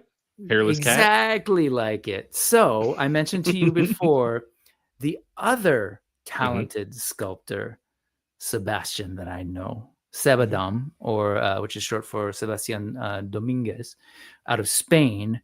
Used to do a lot of stuff around. I started seeing his stuff because he was doing Mythic Legion's custom parts, and has since then started developing his own stuff. He is the brain sculptor behind Fure Planet by Maestro Union. I don't know if you've seen those toys. Yeah, it's amazing. And he's now working with a bunch of different people, including friends of the channel, the From the Realm guys, Jorge and Carlos of Jorge from, I always get this messed up, but he does the, oh my gosh, I'm blanking, but he does the Thundercats Classics on Instagram, and it's Toy Addicts 26. That's what I'm trying to remember. They do the Toy Addicts podcast, and Carlos of the Badass Reviews. But he's worked with them to get their stuff, articulation going for their figure line. He's done a bunch of different work for other toy companies, including now, this is something that just dropped not too long ago. I'm forgetting when this was posted. I'll take a look at that in a second. And he also does like a online academy where he like works with sculptors and people interested in different things that he's familiar with. He's a teacher essentially, but he's working with this group called Cucks Company on this new creature line that they're doing. This is one of them, and I saw it right off the bat. This is totally in my wheelhouse of like something that could work on my shelf with the creatures and the, you know, half naked barbarian men and knights and whatever, and laser guns too. So I look at this. Sculpting is amazing. Like that's his thing. Hyper detail, like very much out of the sort of Four Horsemen school, knowing that they came out of like, you know, McFarlane Toys doing those at the time shockingly detailed Spawn figures, right? And so just kind of cool to see this new thing. And I was like, okay, well, what is this? Where's this coming from? So not a whole lot of info at the moment. Cucks.company does have a Instagram that I'll show after going through these, because Seba definitely shared a ton of these pictures, like way more than I think the company has on their thing. And it's kind of interesting to sort of see like, oh, this is neat. What's going on with these sort of like wing-like attachments. And so here over at Cucks.company, this is what they've got going on. And clearly like their whole thing is dive with us into the history and creation of mythical creatures. So I'm a big... What's that? Sorry, go ahead. No. I was looking at the cloth fit test right there. That kind of like is going to go with the wings, and that's cool. That's it's exactly really cool right. what you're showing so far. Yeah. So I'm a big indie toy guy, as Quip knows. Sorry, I'm a big indie toy guy, so I like love to see this kind of stuff and see people. As much as I love the nostalgic thing and that Mondo's doing, NECA's doing, and like you're helping to bring to life by like being a champion for this thing that we haven't seen toys of. I'm also really excited when people are creating new things. So what were you going to say, Sebastian? No, it's cool that they're bringing the community into the process. I mean, that's definitely a way to do it. Yeah, it's a very modern way of doing it, right? So I feel like I've seen that together. The Seba Dom thing. I feel like I've seen it before. So I might go back and kind of browse back a little bit. Because I feel like I might have seen him on ArtStation. I used to check out ArtStation a lot. I don't use it that much anymore, but I used to. It's gotten pretty spammy as of late. He definitely has a ArtStation account. Yeah, check out his stuff and check out his toys. There was like the Veteran William figure, that werewolf figure that got a lot of attention a couple years back. Him? And yeah, that got developed into the Fury Planet line. You know, a lot of the things that he's done, even that Veteran William actually started as a custom parts kit. That's terrifying. For Mythic Legions. Yeah, look at it in color with their plans, right? Like rat-like, skinned rat-like looking thing, or I guess skinned creepy. Bat-like. That'll go really well with like the Nosferatu that NECA is doing, or you know, just standalone as its own thing. Yep. I'll be cool. Sorry. Go ahead. That's some nightmare fuel, dude. Absolutely. I'm into it, man. I don't know what it is, but there's something about this. I like a bunch of stuff. I love the cute. I love the horrific. I love the Monchichis. I love I love the Labubus that are somewhere in the middle between that and this. So it works out. So anyway, that's one piece of ephemera. Like, I don't know. We're going to keep looking out to see what else develops of this Kux.company. Cucks might sound weird, but separately from that. Yeah. Oh, go ahead, Sebastian. What were you going to ask? Is he still doing the Fury stuff, or is that kind of done with? Nope. Fury Planet is still thriving. There's a couple of new. They have a bunch of new things that are still yet to be produced, and then new things are being revealed in shows overseas. So that line is so crazy, dude. So you're familiar, yeah? So you know his work, and you get the vibe. I look at it. I've never ordered one because that's a slippery slope. But I mean, aren't they all though? Aren't they all? Just take a slide every now and then. No, I'm kidding. Yeah. It's funny. I looked back just recently, just today, because I was on the store site to see what I spent on that first I got what's his name? He's a big giant tiger martial artist character, not unlike what you're seeing here. Was with it like Blade Master Wang? Blade? Yes, Yeah, there you thank go. you. Okay. And I paid $37 with Show Z Store points on it. I was like, wow, that's wild. That is awesome. That is a that the one with great the white figure at fur? that price point. There's a white one and an orange one. There's now a white fur one. Originally, it was an orange fur one. Yeah, that figure looks crazy, dude. It's a great figure. But yeah, I do a lot of this. I'm doing for like, for science, but also like I love the aesthetics. Quip knows like there are things that are being done outside the Hasbro's, Mattels, and then even the sort of, I think what GDL likes to refer to as the mid majors. The mid majors, yeah.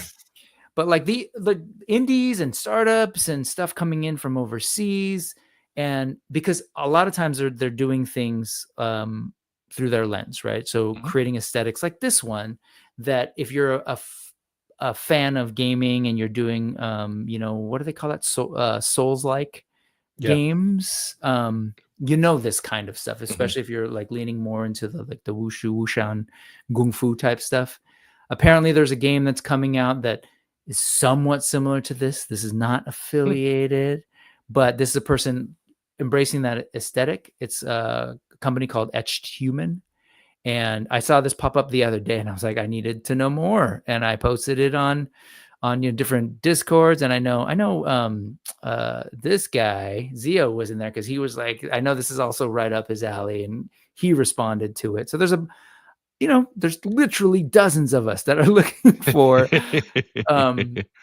new and different things that might be inspired by stuff coming out of Asia. Some of that lore, like, fantasy with a capital F has often just meant European knights and dwarves and elves, but now it's well beyond that. Even Four Horsemen are embracing Mexica stuff into their line, Persian style stuff, Chinese stuff, and it's really cool to see that all happen. So that's great.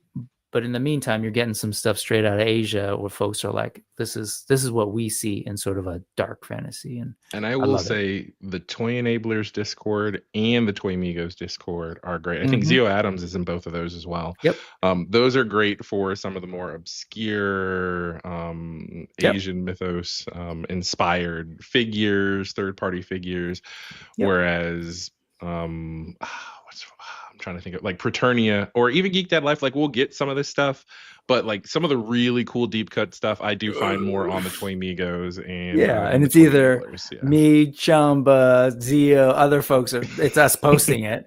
And then every now and then I'll dip back into the GDL. I was like, hey guys, check this out. No one's interested. And I was like, okay, all good. I just want to go back over to remind you that there's other stuff out there, guys. Exactly. So it's in a good way. In a good way, because I think at the end of the day, look at like the articulation on this, the use of soft goods. I think that existing is only going to ratchet up what people do with production and design elsewhere. So it's kind of a cool thing going on.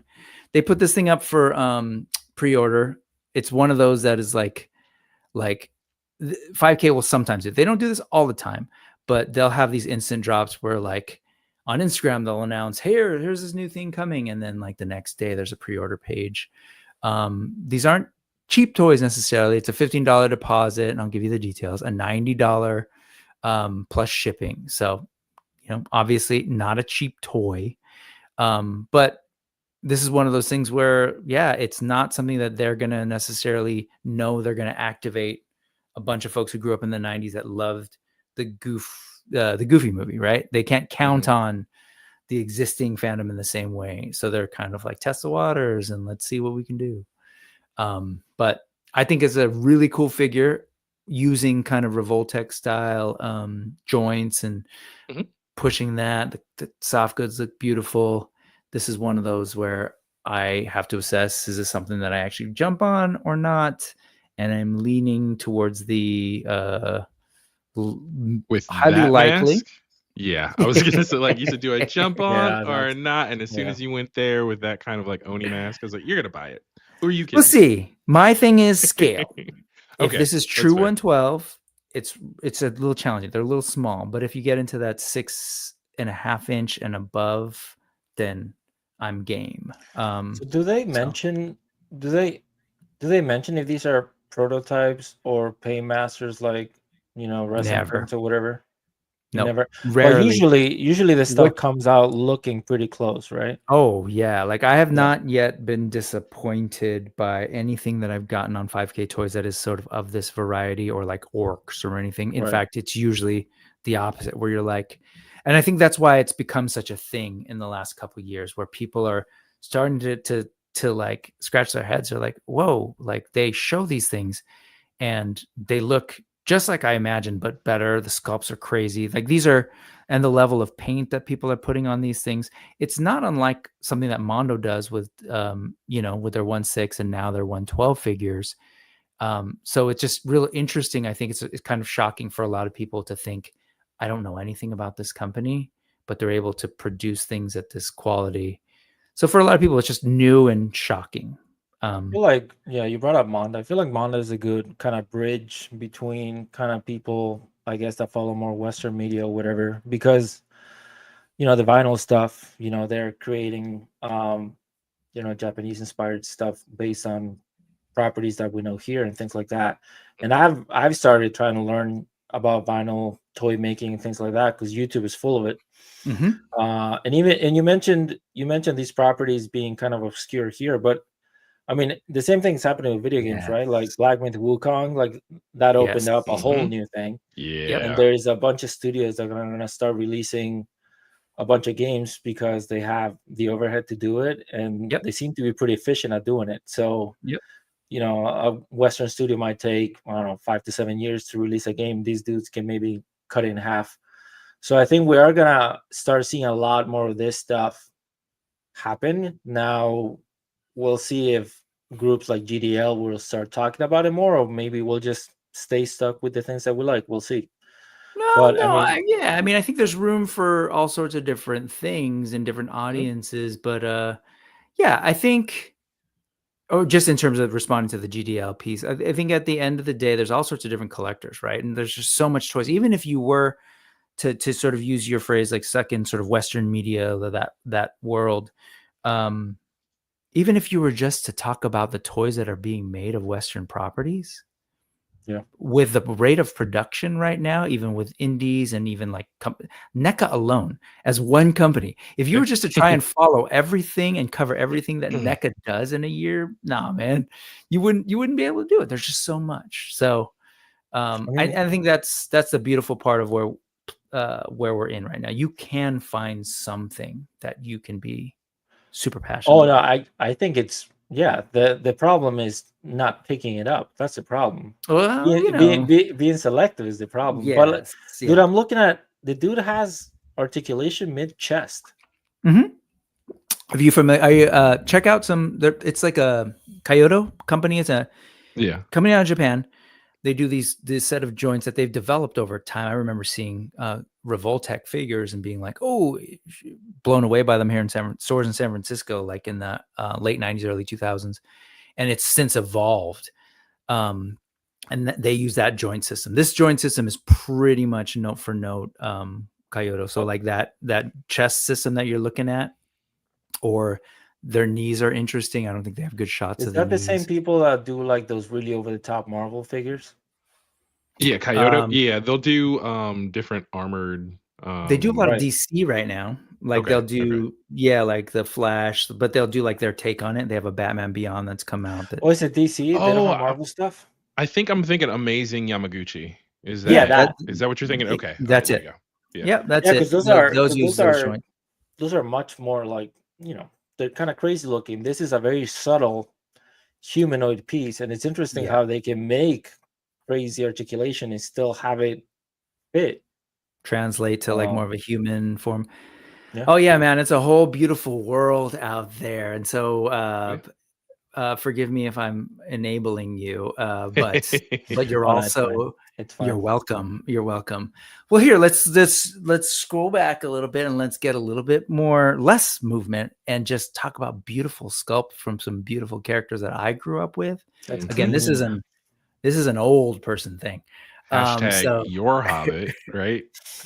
I mean, definitely I love this stuff, but I'm also in love with Tolkien. So I love the different iterations, but I would have to say this is probably my Smeagol, my Gollum, this frog-like, completely mutated by the power of the ring kind of creature.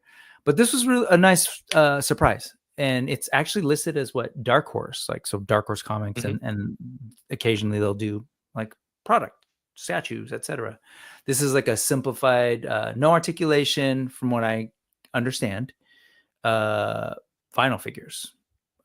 They may have limited like head turn or something. Okay. But what's exciting is that no one has done anything official with these. So to know that it's back in play is exciting for literally dozens of us. So second time I've dropped that, but it's true. There's always, like, as we move further and further into this internet world, we're splintering off in these tiny niches of people who kind of remember and love a thing. And so we get activated when, people like Sebastian sculpt it and get us excited, right? Quip. Absolutely. Now, this is one of the things too that I'm thinking. I mean, this could be the start of something, as you were just mentioning, where I could see 3 3/4 inch carded figures from this IP, whether it be Reaction or Plastic Meatball. This feels like doing a couple characters from this 70s version of The Hobbit. I mean, it would fit right in there. So, I mean, but these just in and of themselves, as they are, these do look fun. Yeah, were you guys at all aware of the old Hobbit Rankin-Bass? I was aware of it, only because my wife is a major Tolkien fan. But we haven't all sat down to watch the old, like, throwback version of it. Oh, got to. The Greatest Adventure. Great music. It's wonderful. Rick Jones is a fellow old. He loves these Bakshi. That's right. These were Ralph Bakshi. Oh, no. Sorry. These were Rankin-Bass. But he's saying there was also, in between The Hobbit and Return of the King, which the Rankin-Bass did, there was Ralph Bakshi did a beautiful rotoscoped Lord of the Rings. That was kind of a mishmash of Two Towers and Return of the King, sort of. But check that out too, because that thing is fascinating artistically. What's up, fellow? You're gonna hate me saying this, but it's in. I'm in the moment, Allison. Fellow old Allison Troy. 1970s Lord of the Rings is the best Lord of the Rings. So are these? I know Bottleneck Gallery does stuff like this too sometimes. That's true. Yeah. Are these like limited runs, or what is this? Or is this pre-orders? I really don't know. It surprised a lot of us. People couldn't seem to get a whole lot of information because I know, like, Veebs. This is Veebs of Veebs and Robo. Like, this is his thing. He's talked about the Rankin-Bass stuff forever and was just excited, but like just as surprised as anyone else. Like, so I think people are going to try and figure out what's going on. It's cool to see that the property has some life. You mentioned it was Dark Horse. Yeah, they did a lot of stuff this year, man. I mean, they released books. Didn't they do the did they help with the Ghostbusters book? Was that Dark Horse? Probably, because they've done those though. Well, which Ghostbusters book? Because they've, like, I know Dan Pixel Dan's going to be on Geek Dad Live soon, and you guys were talking about his book. His previous Motu book was a Dark the real Horse Ghostbusters book from YHS. Who published that? I'm not sure. Ooh, I'm not sure who published that. Let me see. And that's a Quip Google. Yeah, I'm about to Google it real quick. Fellow old chiming in. Yeah, hell, that's right. Well, that's and us. I did just want to say, so maybe I'm a junior old, where mid-major old. I really was today years old when I found out that the Rankin-Bass Hobbit was different from the Bakshi one, because I would see little clips from both of them, and I just assumed they kind of went together, but I didn't realize they were two completely separate things. So I've got something else to add to the list to watch with wifey and daughter. They actually just finished building Barad-dûr, the Lego set today, like this morning. So there'll be something fun to do. We're gonna get started on the Shire this weekend. So yeah. Well, I'll tell you what. You take the shortcut, and our friend Dan Larson, go check out the Secret Galaxy on the Rankin-Bass stuff, and he covers, and the Lord of the Rings, the Ralph Bakshi Lord of the Rings. He covers it beautifully. It'll give you the crash course you need, because I know you're that type of awesome nerd. You'll love it. You'll dig into all the background stuff. It's really fascinating stuff. Absolutely. Okay. So this is cool. And I'm with Rick Jones. Like, I can't wait to see if these things develop into actual figures. And Allison, how many characters are there in this show? Oh, I mean, it's The Hobbit, so there's all the dwarfs, Dwalin, Balin, and Thorin, and I'm not even gonna pretend I can name them all. Yeah. And then there's a Smaug. Man, the Smaug in this cartoon Smaug? is Or Smog. gorgeous. In the show they call him Smaug. So Okay. I think they use a little bit of a Smaug. The huntsman, or what do they call him? The dude who spears him is beautifully rendered. The art on this, if just as from an art perspective, Sebastian, you should just check out. It's gorgeous. The line work, beautiful. And Allison saying, my favorite thing about 1970s Lord of the Rings is that it isn't 17 hours long. I've seen there are like TikToks, or not TikToks, but like IG reels where like it'll be a girlfriend introducing their boyfriend or a boyfriend introducing their girlfriend. Like, okay, so we're going to start a Lord of the Rings marathon. And all the comments are like, oh, they have no idea what they're getting into. They're thinking, oh, it's going to be maybe 6 hours. They're like, oh, no. I gotta say, Quip, I feel like that's a dated thing to laugh at, though, when you think about the people who are like two things, who are like in this age of streaming, they're like, let's binge an entire show that's been like 3 or 4 seasons. That's true. Like, right? We used to laugh about people watching the 3 Peter Jackson films or the 6 Peter Jackson films, whatever you want to call them.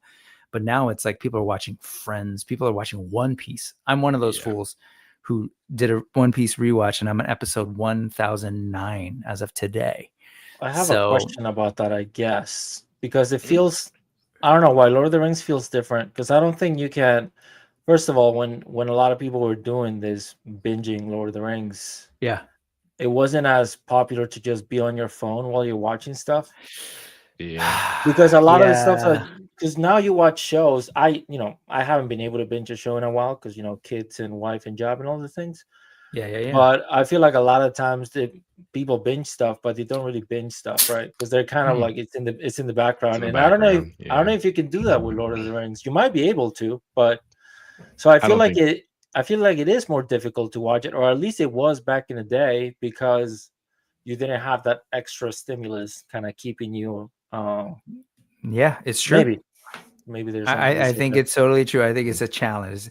That's the challenge for the 21st century. Hey, honey, let's binge Tolkien, but with no phones. Yeah, there's a term for that now, but that I'm not gonna say. But the Gen series. Yeah. But yeah. I don't know that I know that, but all right. I think you do. We'll when people take airplane rides and don't listen to music or watch shows and stuff, right? That's like you've heard the term. It was another term that was for something else that's now for going unplugged. Let's go unplugged. Ooh. There you go. Remember MTV Unplugged? Exactly. So that's what I'm saying. That's right. We're old enough. We're old. That's what, and again, I meant to mention it earlier, like at the very top of the show, but I do love your intro and how it is reminiscent of the MTV news. Like, right. No one knows what the hell it is. Yeah. Is Kurt Loder still around? Hopefully. Yeah, I don't know. Is he? Okay, because I was can you get Kurt Loder, or did he pass? I can't remember. But it would be awesome. I don't care about toys. And I love it. But real quick, I did Google it. It is Dark Horse. Dark Horse published the real Ghostbusters visual history, which makes sense. Which is what their thing. They did doing a lot of great things. I know they had Neil Druckmann. I'm pretty sure it was them that had Neil Druckmann signing, which is the writer and creator of The Last of Us. Dark Horse is a staple. They've always done great work, and they're kind of like, I guess they are like a publisher. They're a little accessible. They seem accessible, at least. I was gonna say it's like they're like the Mondo of publishing in some ways. Okay. Like, I guess fair enough. Yeah, hitting the good stuff. We triggered something with the Lord of the Rings. First off, Ronald would like to let you know, but did you know that Viggo actually broke his toe when he kicked that helmet in the 2 showers? And that is hilarious because every single time we watch with my wife, every single time you're like, he broke his toe. And that is a universal. It's become a thing. Like to share that with people. Dude, I'm pretty sure I have a broken toe right now. Oh no! And Oh no! so it happened yesterday. I worked late, so I grabbed my laptop and I slid it under the bed. And in the morning, I was walking around the bed, and my foot made it under, and my little toe just crushed against the laptop. Oh. And I yelled, which I normally don't yell. Well, and then like 8 hours passed by. I touched it by mistake and I yelled again, and then I took my sock off and it's straight up purple and black. Ooh. So I just taped it against its buddy, and my wife's like, "Go to the doctor." I'm like, "They're not gonna do anything. It's fine." And it looks less purple today. But yeah. Broken toe. Those are some classic Allison Troyisms that I just threw up on the screen. I'm not even going to show the third one, but I love you, Allison, so much. Yeah. And Malcolm Alexander's saying, my dad saw the Peter Jackson Lord of the Rings movies when they came out in theaters. Ouch. First off, ouch. But yes, okay. Yeah. And he fell asleep watching them. He can't fall asleep to any movie. He can fall asleep to any movie. Gotcha. That is a dad superpower. Dude, it's happening to me now. My dad fell asleep all the time, and I used to get peeved. I fall asleep all the time now. Yep. I was just gonna say, during the time of the Lord of the Rings, I could sit there and watch all those movies, and I was up, I was alert. Not anymore, friends. Not anymore. Well, it's because you get to turn off your brain, and that doesn't happen often, right? Yeah. Well, that is fun. Conversations with the wife. What are you thinking about? Nothing. Like, seriously, I am just zoning. There is nothing going on upstairs. Like, such a nice feeling. Planning the next GDL, you know. wait, but some of it's just getting old. Here, let's get. Speaking of the old, folks, these are cool. Two more bits of ephemera. I do want to talk a little bit about Nacelle because they're one in the SDCC that I haven't talked a whole lot about yet, but. I thought this was a really cool reveal. He, what is his name? Oh my gosh, 3 names. The dude, Brian Volkweiss, of Nacelle was doing interviews where he was letting folks know, yes, the bugs are finally coming for sectars, their steeds, their mounts. And yes, they're fully gloved and they're very retro. For me, I have said that I love sectars. They were one that I was really excited to sort of hear that was being revived. I will say these toys are awesome. They're just not my vibe right now. They're very much really honoring and embracing the original designs. Like that guy right there, Lord, whatever his name is, Vrax, is note for note like the originals. Like there's some slight changes, and then they've added a little bit of articulation, but not a whole lot. So I'm like, oh, that's cool. It's just I want to put my money into, you guys saw $90 random figures that look cool. So I'm veering away from this, but I was excited to hear that they're coming out and they're like doing this big pitch on their IG to let people know that there are some things we want you to know. So they're really trying to let folks know, like, yes, the bugs are coming, but they're adding new features like the light up eyes. I think that's all cool. Like, but I'm curious for you guys, if you had a property that did have toys before, are you in the camp of wanting to see them done in more modern style? I don't necessarily mean like completely different sculpts, but like something new and different than the old stuff? Or would you rather go this route where it's like we really want to just honor the original toy, almost same size and everything, but maybe a couple little additions? What would you prefer? Who goes first? You go first, Sebastian. Well, I feel like the perfect example is Nacelle, right? With the biker mice from Mars. Mm-hmm. They look a lot. At least I think they do. They do. Rose-colored glasses. A lot of the time the stuff in the 90s, we think it's great, and then it ends up not being so good. Mm-hmm. But the biker mice from Mars, I think they did a really good job at taking those original ones and making them fit what we would expect now. Mm-hmm. What else? You can say Mondo with Street Sharks. They completely revamped it with their vinyls, and they look amazing too. So I guess I'm gonna be on both sides here. I'm fine with adding to it as long as you do it properly, and doing the original as long as you add a little articulation. I'm even fine with just kind of doing a re-release, straight up re-release, maybe with better paint, because that's happening too. There's so many different versions of stuff, but I love what Nacelle is doing. I think their price point is insane. I have all their bikes there. What is that?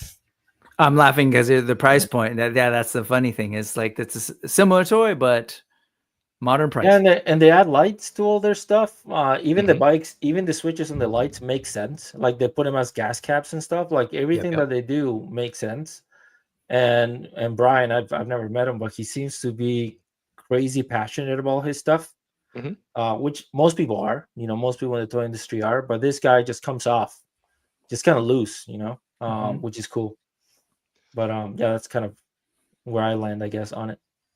Yeah, I think likewise, I'm going to straddle the fence as well. I think it depends on the IP. What I do appreciate about if it's a toy that is like primarily a toy line that has a small, short-lived cartoon that maybe I wasn't into as a kid, then like if I'm more familiar with the toy, then cool, give me that 100% retro feel, something that falls into the line with better paint, right? Because I know that's some of my qualms that I have with the Playmates re-release of the retro Ninja Turtles, unfortunately, is the paint apps are lacking. But if it's a cartoon that I was really into, that the toys didn't really match, and it was kind of like, oh well, I really wish I could play with the characters I'm seeing on the screen and that I grew up with, well then I am more inclined to want the modern rendition, articulation, sculpt, paint scheme, where they're updating something. So I could go either way. It really just depends on what my personal familiarity with it. But I'm not going to balk at either, right? I'm not going to balk if I'm more familiar with the TV show and a company opts to just make toys or lean more into the toy line side of things, then cool. I'm happy for collectors who are more nostalgic for the toy line. But the cool thing about right now, and particularly my fandom, Ninja Turtles, Ninja Turtles are like buses. Like, oh no, I missed out on a line. Another line's coming in another 15 minutes. Yeah. Right? So, so I am excited about the Mondo Ninja Turtles now, and so now I am thinking of re-racking. Dude, I don't know how I'm gonna be able. I don't know what I'm gonna have to do to be able to afford those. I've sold a lot of my collection during the past 2 years. Like a lot of it, I would just pack stuff up. I sold all of my X-Men 97. I sold my Jada Street Fighter. Yep. Not for any reason. I just wanted to move on. And I haven't bought stuff in its place. I have some Mondo pre-orders, which are, you know, at some point they will land. There's my Venom is over there. Nice. I love it. Money in, money out. Thanks for the paycheck, Mondo. Here it is. I'll give it right back to you. Dude, those 1/6 turtles are insane. So yeah, and the story work, all of that stuff is fascinating. But so again, given even just both of your answers about sectors, my take, which I've shared, like these aren't for me, etc. And then you talking about things like Mondo doing 1/6 turtles, like that whole, if folks aren't familiar, they're basically trying to imagine what would have happened after the Teenage Mutant Ninja Turtles movie 2. They're saying F Turtles in Time, but Turtles 2, and then trying to create the story. But all of that is just to say those are all a bunch of different approaches. So here's my teacher hat is, guess what? We're all right. And that's where we're at right now, is that there is something for everyone. And especially if it's a property that hits, you can have a thing like Turtles, but you can have it a million different ways, right? And so that's kind of where we're at in terms of the production channels and the tools needed. Like we were just talking earlier with Sebastian about, you can have an iPad in the dead of night while your baby's sleeping and you can be designing toys. Like all of that has completely changed production and design to the point where we can do this now. People can do rapid prototyping, printing at home. And so that all that to say is, like, I could have been one of those sectors a-holes who was like, man, this isn't my line. They're doing it wrong. They needed to do X, Y, Z. And trust me, I have my feelings, but that doesn't get us anywhere. And then actually, I think for me, I'm just go, well, if this does well and they remind people of how dope sectars are, then we might get something else later. Think about it's really like almost the conversation is almost like a TVC versus Black Series conversation, right? And the answer is, yeah, they're both great. And they've both done really cool things. And we've seen great toys in both of them. And guess what? Your vintage Kenners didn't disappear along the process either. So it's like, yeah, that's where I'm at. So I've come to love what Nacelle is doing, especially for some of these more obscure brands that I don't think enough attention has been paid to. So I'm really into that, as well as the other thing that they showed at SDCC that, and I'll just this Power Lords. There we go. Yeah. This is one of those relatively obscure, short-lived, no cartoon to speak of. I think they were no, they weren't Galoob. There was something else that I'm forgetting. If somebody can remind us, I don't know if it was Remco or, but it was relatively short-lived line that had like a hardcore following, so Remco. Much so that was it Remco? Yeah. The Four Horsemen loved it to the point where they wanted to bring this back, and they were working on their own version, and they were trying to get that whole thing going, and it didn't hit in the same way. And so that waned and made me wonder, oh no, are we never going to see this now? So now this is Nacelle. This is Nacelle as well. Yeah.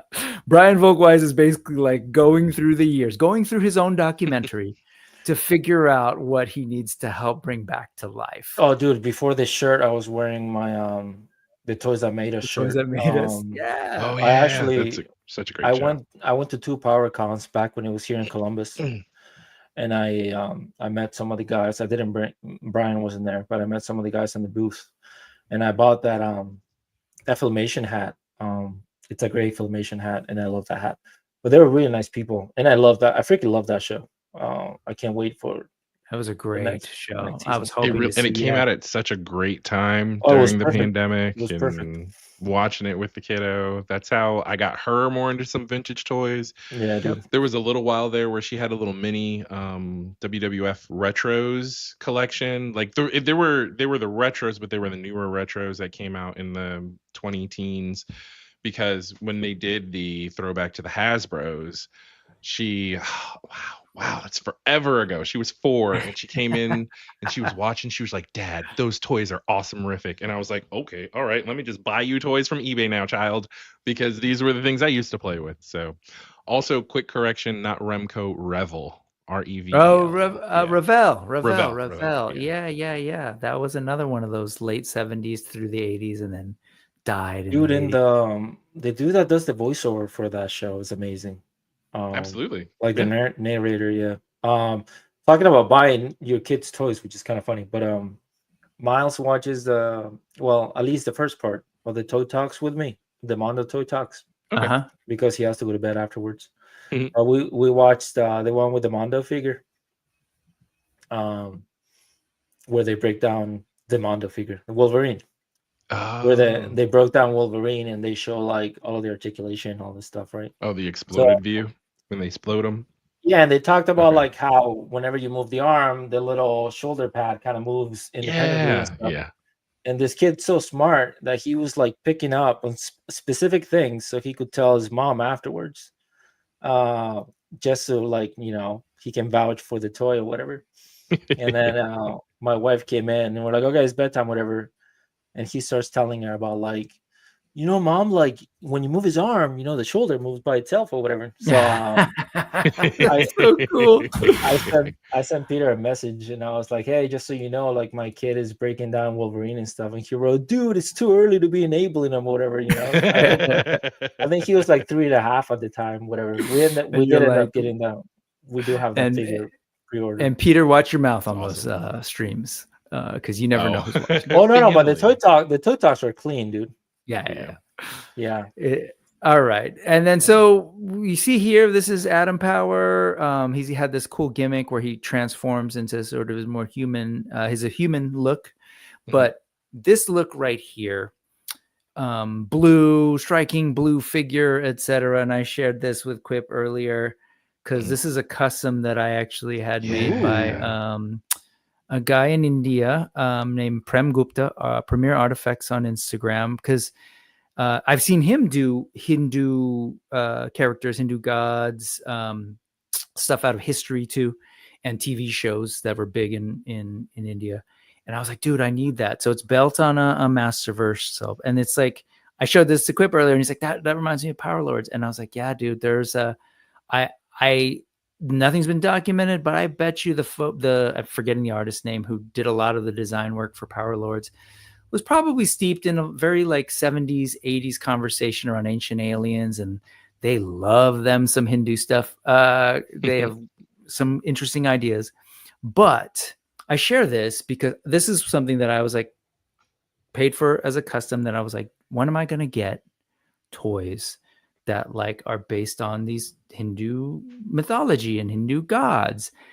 And then this comes up, and this is not a Power Lord, folks. It's a blue guy with some orange clothing. But this is from a line called Legends of the Ramayana, which is actually being like supported by the sculpt work and the paint work is actually being handled by the Four Horsemen as a project for hire by a fan of Four Horsemen toys, Mythic Legions. And so this is his current Kickstarter for the line of Legends of the Ramayana, which is currently active. Here it is. I've backed. Oh, it says how much money. Sorry, honey. But what's the goal? Did they crush their goal? It's about halfway. Yeah. Okay, never halfway mind. there for I saw 250. I'm like, no.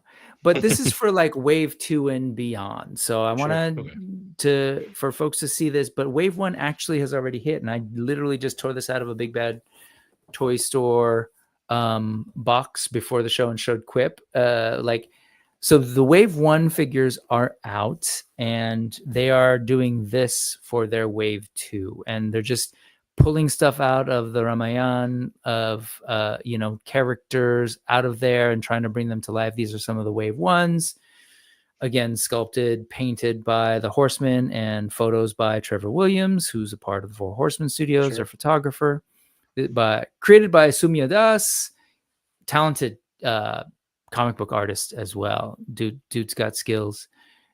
For my money, one of the best and clearly explained Kickstarters, but we're not going to go through all of that in detail. I just wanted to like put it on people's radar. 2 things.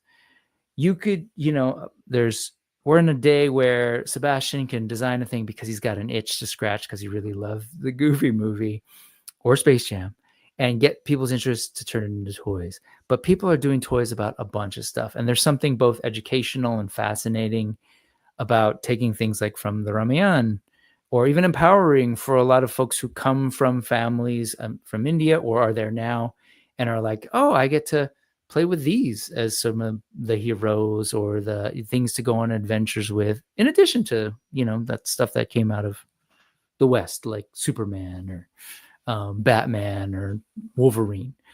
And I think that's really cool. And in addition to covering the indie stuff, I also have kind of an itch to scratch of just like seeing different ideas for toys and geeky things from all over the world. And so just wanted to share this a little bit. They do have 12 more days. They end on, I think it's next Sunday. That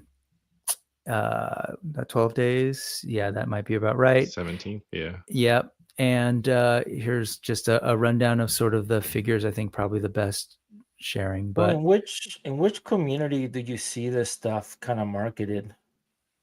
This one was interesting. Well, because the Four Horsemen were involved, the Four Horsemen were the first that I saw actually post it. And then Nate Barch, who's also doing some of the artwork for the packaging, to come full circle, shared it on his thing. And I was like, wait, what? Like, there's a Hanuman figure coming out? At first I was like, what is going on? And so I glommed onto it just like I did when the Four Horsemen gave us a Sun Wukong figure. And I was like, wait, someone cares about Sun Wukong enough to do a figure. That is a wild torso. That's awesome. Yeah. Yes. And if you're familiar at all with the stories coming out of the Ramayana or just Hinduism in general, there's all sorts of wild, awesome stuff that could I mean, this is the stuff that really truly did inspire like a lot of stuff in Marvel Comics. Like they've pulled from this. And a lot of our sci-fi fantasy stuff, you'll see some of the roots of it in these stories, just like you would even arguably in the Bible or elsewhere. So I love the world we're living in, man. I love it. Where again, Sebastian can help bring something back to life with Mondo. I think that's awesome. Working on the Space Jam. Well, and it's really interesting too, because like if I get something wrong in the Monstars, people will, they look the other way or maybe be like, oh, you should fix that or whatever. But doing figures of images like this and things that have all of this history behind it and meaning behind it, I'm assuming there's some pressure to that as well, trying to make sure you do it right. So it's not trivial to create things like this. And also, like, it's also interesting that you can create toys out of it, because I don't know what it's like. Like, are you allowed to play with these images, right? Or is that like okay? Is that it's a very interesting kind of thing to navigate. That's fair. I'm not very and well the nice thing is that Sumya is of the community, and these are characters and things that he grew up with, and so that definitely who's making these things and who has an eye to it matters.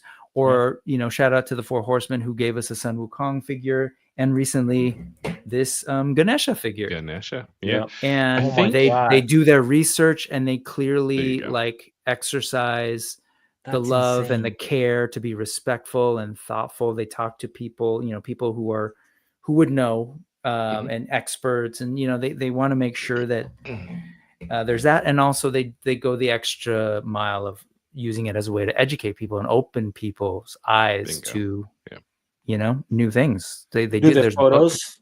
The photos for that Ganesha were beautiful. Figure is insane. Yep. Yeah, absolutely. They were really respectful even in how they did the rollout and the review of the figure, and I think that really does make all the difference. Now, I imagine there are still some that would be upset by it. I mean, you never know, depending where you're at, and that's with any religion, right? Yeah. But the spirit with which the figures are made, and if it's out of a respect and if there is a reverence by the creator, I think it's better accepted versus, as Brick was mentioning, this isn't Mattel or HasLab just haphazardly, or Hasbro just haphazardly putting these out. These are people that are close to it, of the faith, or making sure that they are consulting people in order to put out something that is in a respectful manner. So that is neat. But as you mentioned, Sebastian, I would imagine I'm sure there are some Space Jam fans. Of course. But I don't know of a religion that has been based on Space Jam. So you missed something here. Give us about 2,000 years. That's a little. Yeah, maybe I'll make it happen. We'll see. Maybe I can make that work. But if you think it's sorry, go ahead. No, I was just going to say, if you really think about this notion of like the superhero, right, and superpowers, DC says this all the time. It's mythology. Like, we largely envision our universe as these vision of characters as quote unquote modern day gods, right? Superman literally is like this ultra powerful being. Wonder Woman coming from Themyscira, Aquaman, Lord of Atlantis. These are all like epic, mythic characters that aren't unlike some of the things you might find in Greek mythology, right? Exactly. And so, there is something from a nerd's perspective, there's something really fascinating to go back to some of these older stories of powerful beings, otherworldly beings with different powers that went on adventures. And particularly Hinduism has just they're meant to be like their stories that really these folks go on these journeys and could have been cartoons, truly. So anyway, do they add any of the story to the figure itself or no? They do. It's all here. Like they're letting you know. Yeah, there you go. They're letting you know what it's about. And I'm also very curious to see how far these characters go. Shout out to the name of the company is the Hierophant Entertainment, Hierophant. Well, they're almost like interactive books, dude. They're like, here's a book with a cool action figure attached to it. You know what I mean? Like, that you can play with. That's awesome. And It does, to what Brick pointed out, it adds to the accessibility. I think about 2 years ago, I think Yes. 2023 is what I would refer to as the year of Wukong, because you had American-born Chinese. Yep. You had a bunch of Wukong figures coming out. I don't remember if the video game dropped that year too, but there was just something. Not the same year, but later. But yeah, Myth. so yeah, that dropped a little later. But it was exposing people to it, and even kind of highlighting, because I knew somewhat of the lore growing up, just watching different shows and animes, things like that. But I never really connected the dots that the Sun Wukong mythos is a huge part of, which it makes sense now saying it out loud. But Dragon Ball and Dragon Ball Z, right? It's like, how did I not make that connection before? Yeah. But Goku. Yeah. But it's yeah. But especially how it was handled, of trying to not just market it or profit off of it, but being respectful and adding to it. And 'cause there were a bunch of even cartoons that came out of the Monkey King that, like, I've watched. Like, there was a Netflix produced one that came out. Dude, but yeah, it's just there's a bunch of stuff. Yeah. Did you see again, I don't know how accurate this story is, but did you see Monkey Man by Dev Patel? I haven't. I tried to watch it on the plane, but couldn't get it to download fast enough in the hotel. Well, I'm kind of glad that you didn't watch it on the plane, because that deserves to be seen at least on a regular size television. Sure, because I need to watch it. I have followed, like, I followed that guy for a while. He's done a lot of amazing movies. The movie Lion. Yes. My wife, she was my girlfriend at the time, we stayed back in the theater and we cried for like 8 minutes after it ended. It was just a crazy, beautiful story. But anyways, Monkey Man is straight up action flick, dude. Like, this guy has been in a lot of different kinds of movies, mostly emotional kind of dramas, but this is straight up like John Wick style, but I would say even better. That's what I've heard. Yeah. And he speaks about it. He speaks about being a crazy action fan and wanted to be accurate to the genre, and also put in lore based on where he's from and stuff, or where his family's from. I don't think he was born. I think he was born in Europe somewhere, but I could be wrong. I'll check that out. Yeah, it's definitely on the list. I am adding it to my list now. I'm looking at some of the images, and it looks good. And it's not a crazy long movie, and it's got a cool story, because I think it got funded. Somebody helped fund it, and then they dropped it. And then Monkey Paw, which I think is called, which is the publishing kind of wing of the director who Monkey made Paw. Yeah, the director, the Peele. Jordan Peele? Yeah. Oh, gotcha. Yeah. He watched it and he picked it up.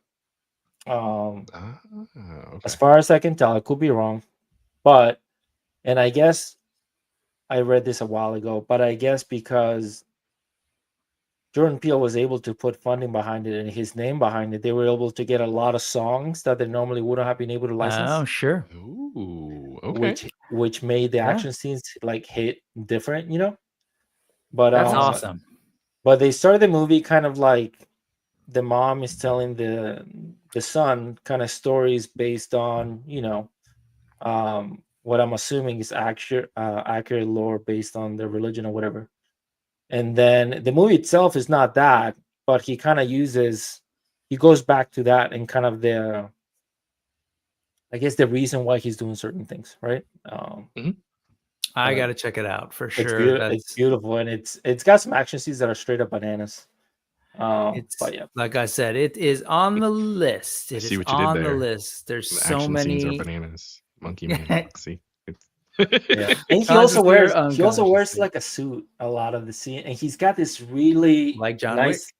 He's really tall, so he's got this really slim silhouette, but it works with him because the movements that he does are very elongated. They're not like he fights in the way that you think he should fight. Okay. But it's beautiful. I hope you like it. Yeah, you might. I will definitely check it out. I've got like a list of things. I've got The Kingdom that I'm finishing. I've got Kingdom to start. These are movies out of South Korea and Japan.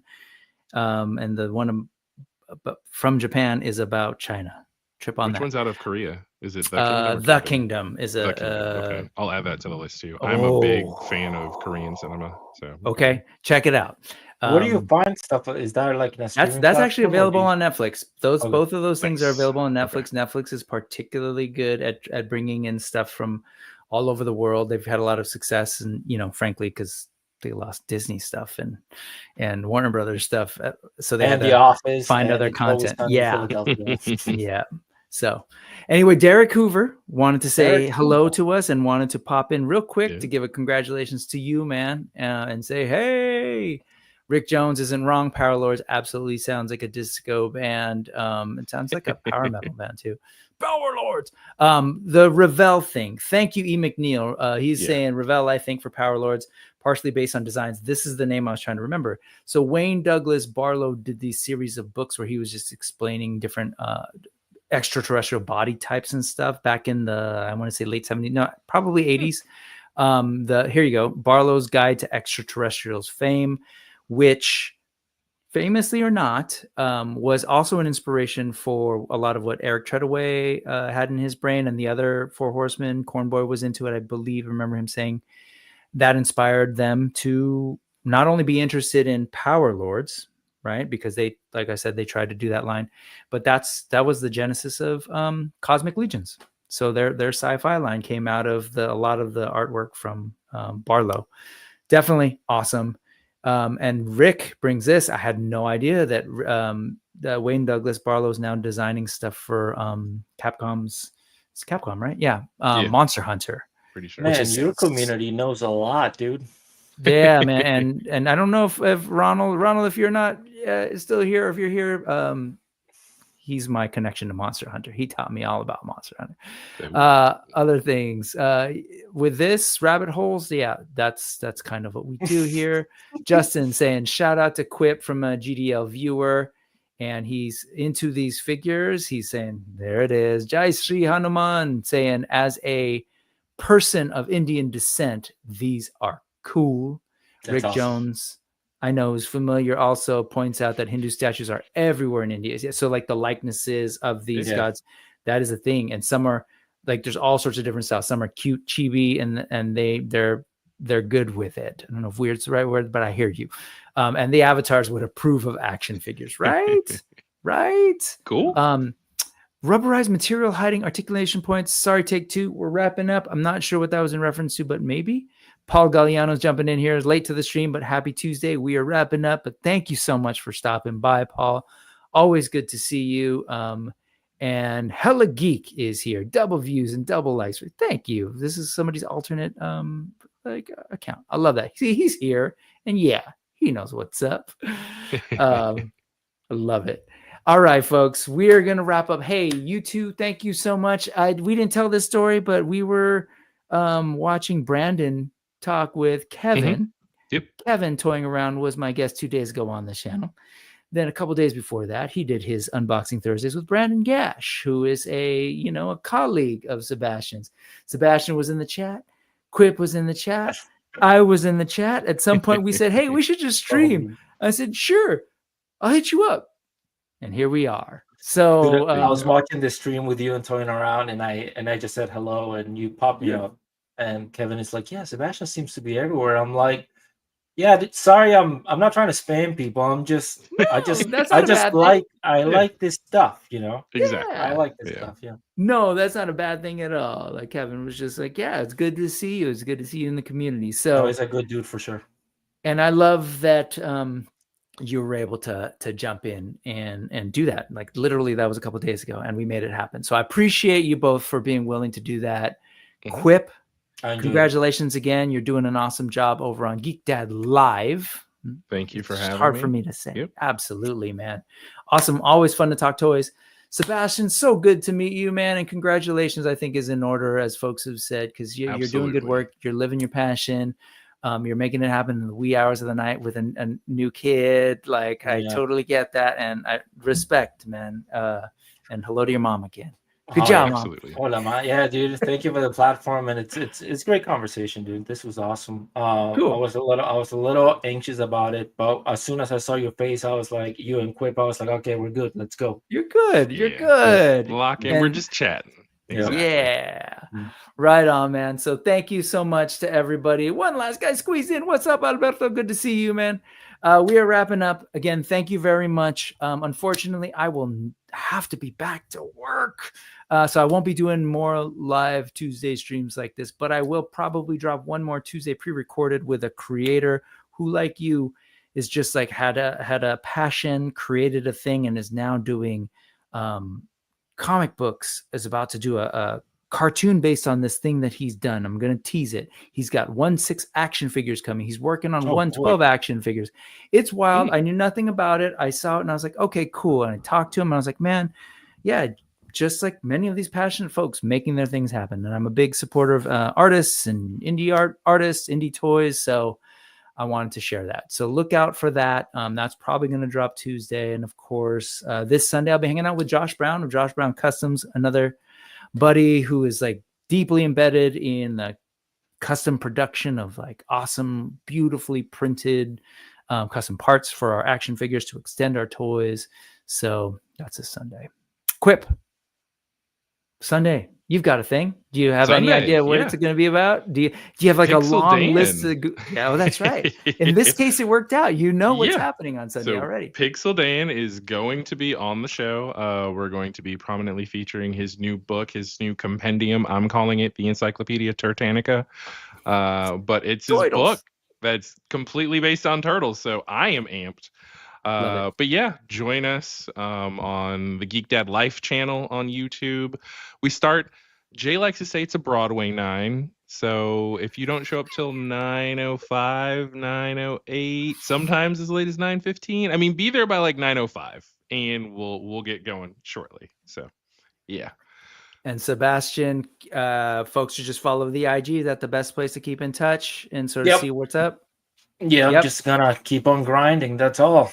Love it, man. And look out for those Goofy Movie Squad figures whenever they drop, and support them so that we can get more. Clearly, he's got designs in the works already. We saw Bobby that started off. I will be at New York Comic Con for Thursday and Friday. I don't know about Saturday. So that's gonna be cool. I haven't been to a convention that big in a while. So nice. So yeah, if you know any of the people that I've met or that I will meet before then, obviously it'd be cool to chat or whatever. So yeah, say hello. Go say, don't be shy. And I'll probably be wearing some Goofy merch, probably. There you go. That's how we will identify. You need to cosplay as Powerline. Keep it on brand, baby. Bring one of your kids as Max. Go the whole 9. All right, guys, let's go ahead and wrap it up. Thank you very much. I'm going to play some music and we'll get out of here. Bye. Wave to the folks. Woo! See ya.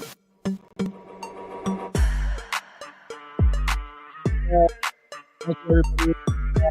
And, if you're watching this after, leave some kind of comment. It helps or something, or so I'm told.